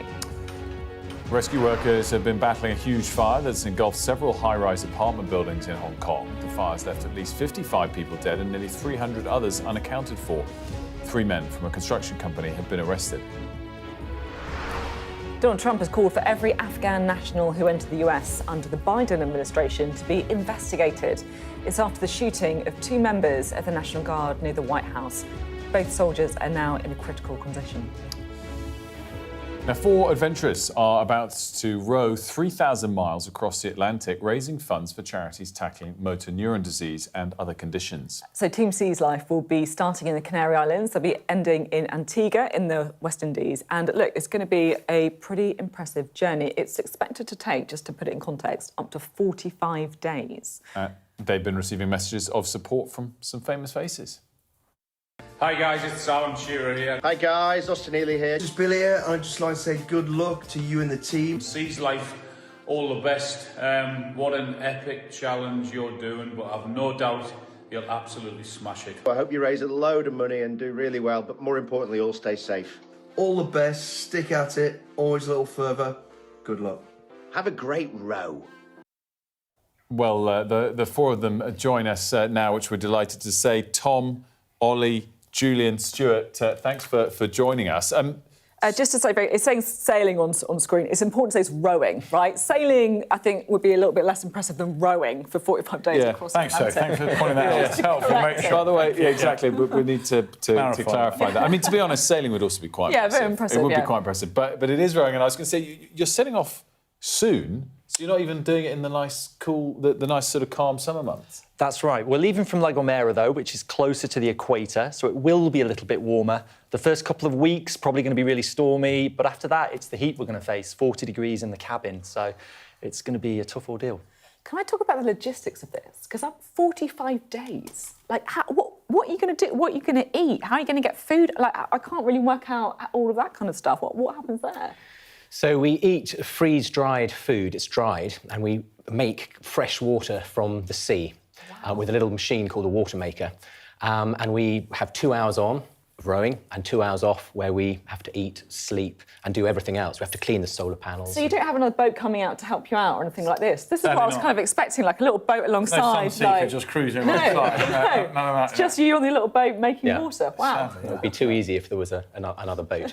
And is it, Julian, all 4 of you rowing constantly, or do you take it in turns and switch out? How does that work? So we'll rotate it. It's 2 hours on, 2 hours off. And the tricky bit really will be the sleep deprivation and not getting on each other's nerves, which I think is probably going to be a good... Personal dynamics is key, especially when you're sleep deprived. Has anyone got really some bad dad jokes or something like that? It's like, what's... There'll be an awful lot of those flying around. There's a litany of those all lined up, don't worry about that. And Ollie, in terms of why motor neuron disease is the beneficiary for what you're doing, can you talk us through that? Yeah, sure. I mean, there's a few charities that we're supporting. So My Name's Doddy is one of those. The Matt Hampson Foundation is another. Cure Parkinson's is another one of those. And Great Ormond Street is another. But the boat is being provided by the Clock Tower Foundation for us. So, but My Name's Doddy is particularly pertinent. I was at Newcastle with Doddy Weir, who unfortunately passed away from motor neuron disease.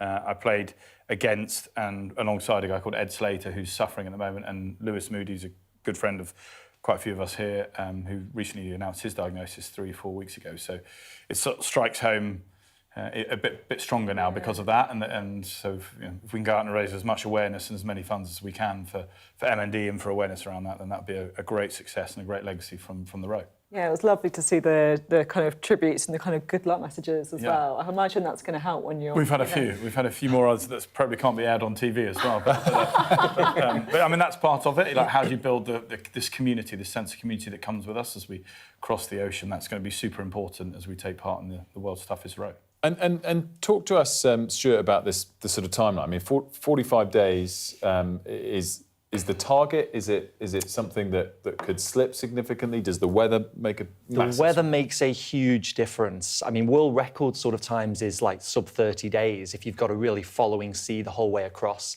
We have to take food and provision for 55 days if something goes really badly You don't want to run out of food. If we're hoping we're not at that level. No, it's only 10 days of cover. It's not a huge amount. That's right. And I'm a glutton for punishment. I've actually done this once before on the Atlantic and once on the Indian, and I know that the weather is just this huge variable, so it can really make or break the crossing. Can I ask about sleep? Because you mentioned sleep and that being a challenge. And, you know, when you say 2 hours on, 2 hours off, is that like 24/7 then? Yeah. So does that mean you don't fancy sleep?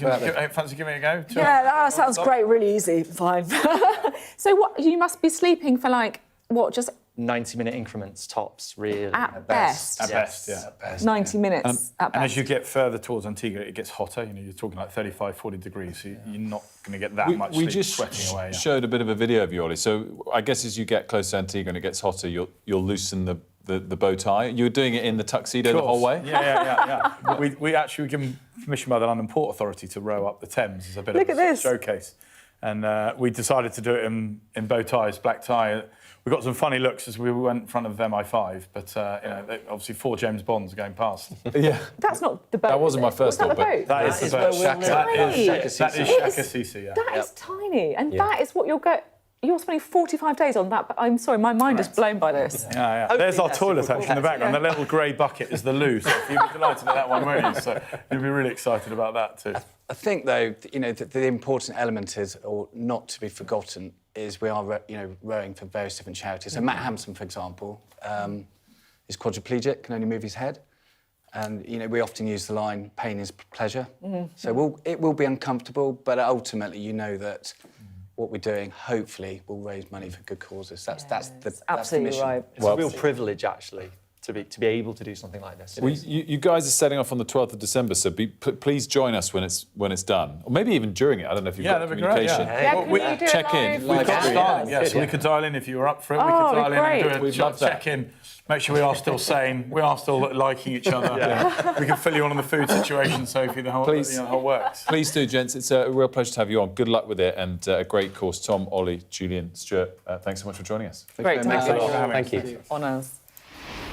We've got some breaking news that's just crossed as well. Yeah, we do. This is on the latest migration figures. So net migration to the UK, an estimated 204,000. This is, of course, in the last 12 months to June 2025. Now, interestingly, that is down 69% year on year, and it's also the lowest annual figure since 2021. That's the Office for National Statistics. So quite interesting stats there coming in on immigration. Net migration levels, which of course includes legal migration as well as illegal migration, down 69% year on year, which is quite a significant fall. We'll be talking about what this means with Sam Coates, a deputy political editor, but I would imagine that's going to be welcome news for the government. I will also be talking to the winner of the Waterstones Book of the Year. We'll be right back.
I'm Stephen Murphy, and I'm Sky's Ireland correspondent based here in Dublin.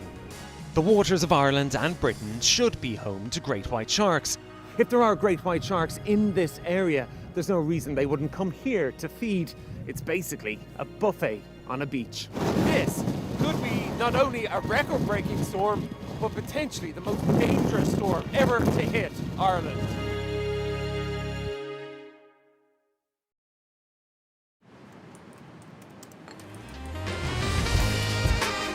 You want to talk business? Meet me in the On-Board Lounge.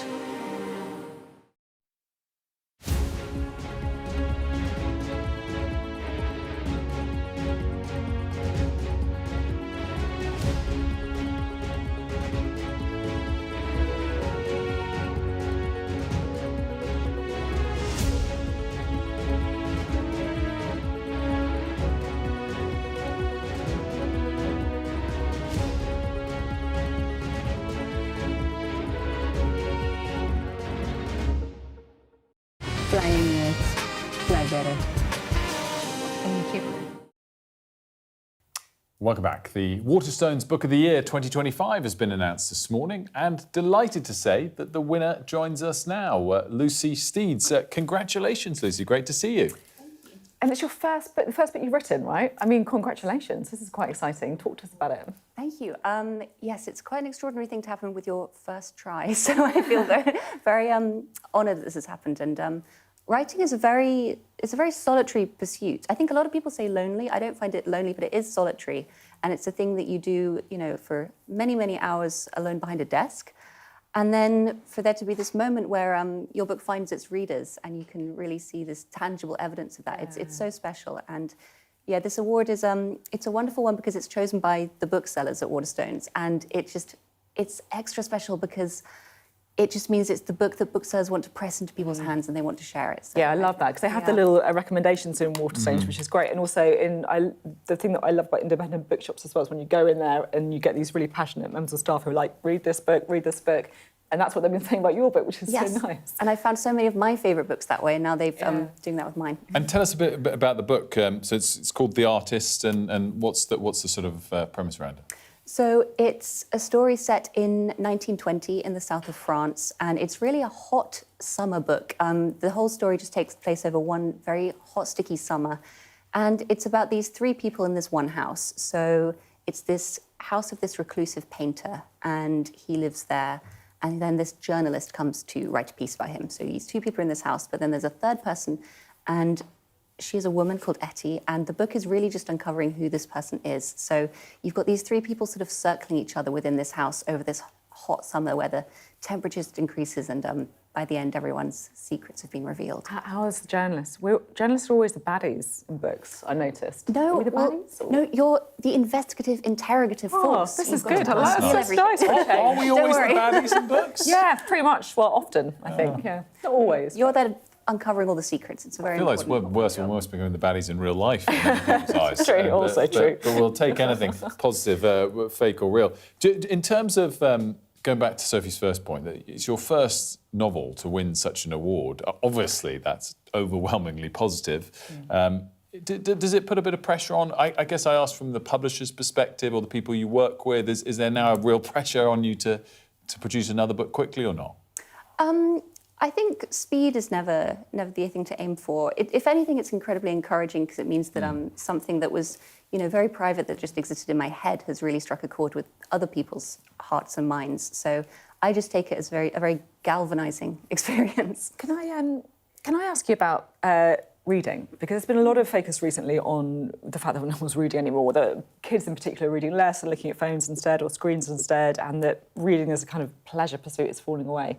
Should we be worried about that? Or actually, should we not be worried about it? Is it just about taste changing? In the Victorian times, if you were had your nose in the book, people would think it was a frivolous way to spend your day. What do you think? Well, it's really strange, isn't it? Because reading is fun. It's a really fun thing to do. And whenever you do it, you enjoy it. And often I think people have this feeling of, why don't I do this more? And I think it's a time thing. So in a way, if you can embed reading into your life in different ways. So audiobooks is a great way. I always think if people don't feel they have time to read a physical book, or perhaps their attention span isn't able to dedicate that much time to it.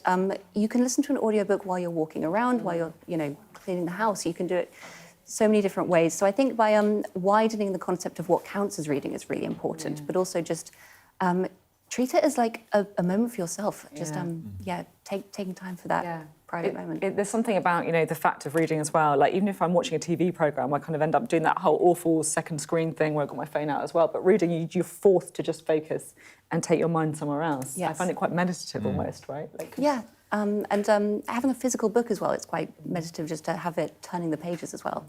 Lucy, congratulations. Thanks for joining us. Great to see you. Thank you so much. Right, time to talk a little bit more about the budget and its fallout. Delighted to say that Sam joins us here to talk about it, and of course has already released his podcast, which we'll put up the QR code for on the screen. But Sam, as the dust settles, 24, it's not quite 24 hours on, is it? So 20 hours on, what is your key takeaway? So, this was the Save Starmer Skin budget, right? The real political job was to take down the political temperature amongst the two audiences that matter in a situation that's been as febrile as it has been. One audience is Labour MPs and the other is the markets. And pretty much both liked it, right? The markets, well, we saw the cost of borrowing lower at the end of yesterday than it started the day. And as for Labour MPs, look, there's a lot in the budget they would have liked. There was, depending on how you calculate it, £9 billion extra of welfare spending, things like the abolition of the two-child welfare cap. And they like that. They think that that will take maybe 500,000 of the poorest people out of poverty by the end of the decade. And that's what many Labour MPs think that they're in politics to do, even if that measure doesn't poll particularly strongly with voters. But I think there is a bigger question about the budget, and it's not one that will prompt particular urgent political response. But in the end, this is a budget that results in lower growth over the next 4 years, apart from this year, slightly higher inflation than was previously forecast. A lot of the consumption, a lot of the economic activities simply coming from the public sector. It's not a budget for growth, and it's not a budget that looks like it's going to fire up the engine of the economy. And really, if living standards are properly going to increase, which they aren't, they're going to be squeezed after yesterday, but if they are going to, apart from next year, if they are going to increase, there's got to be more money going into the Chancellor's tax, from tax into the Chancellor's coffers. I can't quite see how that happens from yesterday's budget. Sam, can I ask you about migration? Because we've just had these migration figures come through just in the last kind of 10 minutes or so. It's quite interesting. So net migration to the UK was 204,000 in the year to June, 2,000 down on the previous 12 months, which is quite a big drop, according to the Office of National Statistics. Although I did notice that the number of asylum seekers being housed temporarily in UK hotels at the end of September, 36,273, which is up 13% on the figure to June. What's your take on these migration numbers? I mean, it's a very big drop, right? 649,000 a year ago down to 204,000. So you can see the effect, I think, largely of Tory policy changes rather than Labour ones, but I think Labour is the beneficiary of this. Why is it happening? Well, there's a big drop in the number of non-EU migrants, of course, coming to the UK. There was a big sort of increase, a big spike after Brexit. That's come down. But also, EU migrants are returning home and Brits are leaving the country. So there are three reasons behind it, which I think also is interesting. I think that the numbers of people still, the sort of stock rather than the flow, that the numbers of people here are so big, are still being absorbed into the system. However, I don't think migration as an issue isn't particularly going away soon. Well, it's really interesting, though, when you have talked so much in the last 24 hours about the economy. Like, what do you think is going to be the issue into next year, ahead of the local elections, if that's the next tipping point? Maybe there'll be one before then. Are we shifting from, in the last year, been immigration more back to the economy and the cost of living, or not? I think that there's a very sort of short-term dopamine hit from the budget. There is a bit of cost of living help for people next year, and the tax rises don't come in until much closer to the budget. So it's a bit topsy-turvy. The election that matters, the general election, I think people will be feeling squeezed by then, but they might still be on the sugar rush high by May of some of the smaller bits of help that they're getting. You framed the budget as the Save Starmer's Skin budget. So I guess my question is, has his skin been saved? Or is he not out of the woods yet? What do you reckon? So the frothy Westminster bubble swings so dramatically from he's about to go 3 weeks ago to it's all fine, he's done it. in truth, I think it's neither polar extreme. In the end, Labour MP is going to ask, am I going to keep my seat at the next election? Do we think the budget yesterday is going to change the public view and those polling numbers?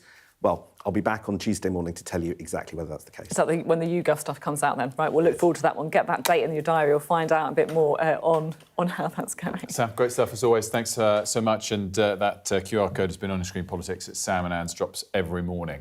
Make sure to subscribe if you haven't already.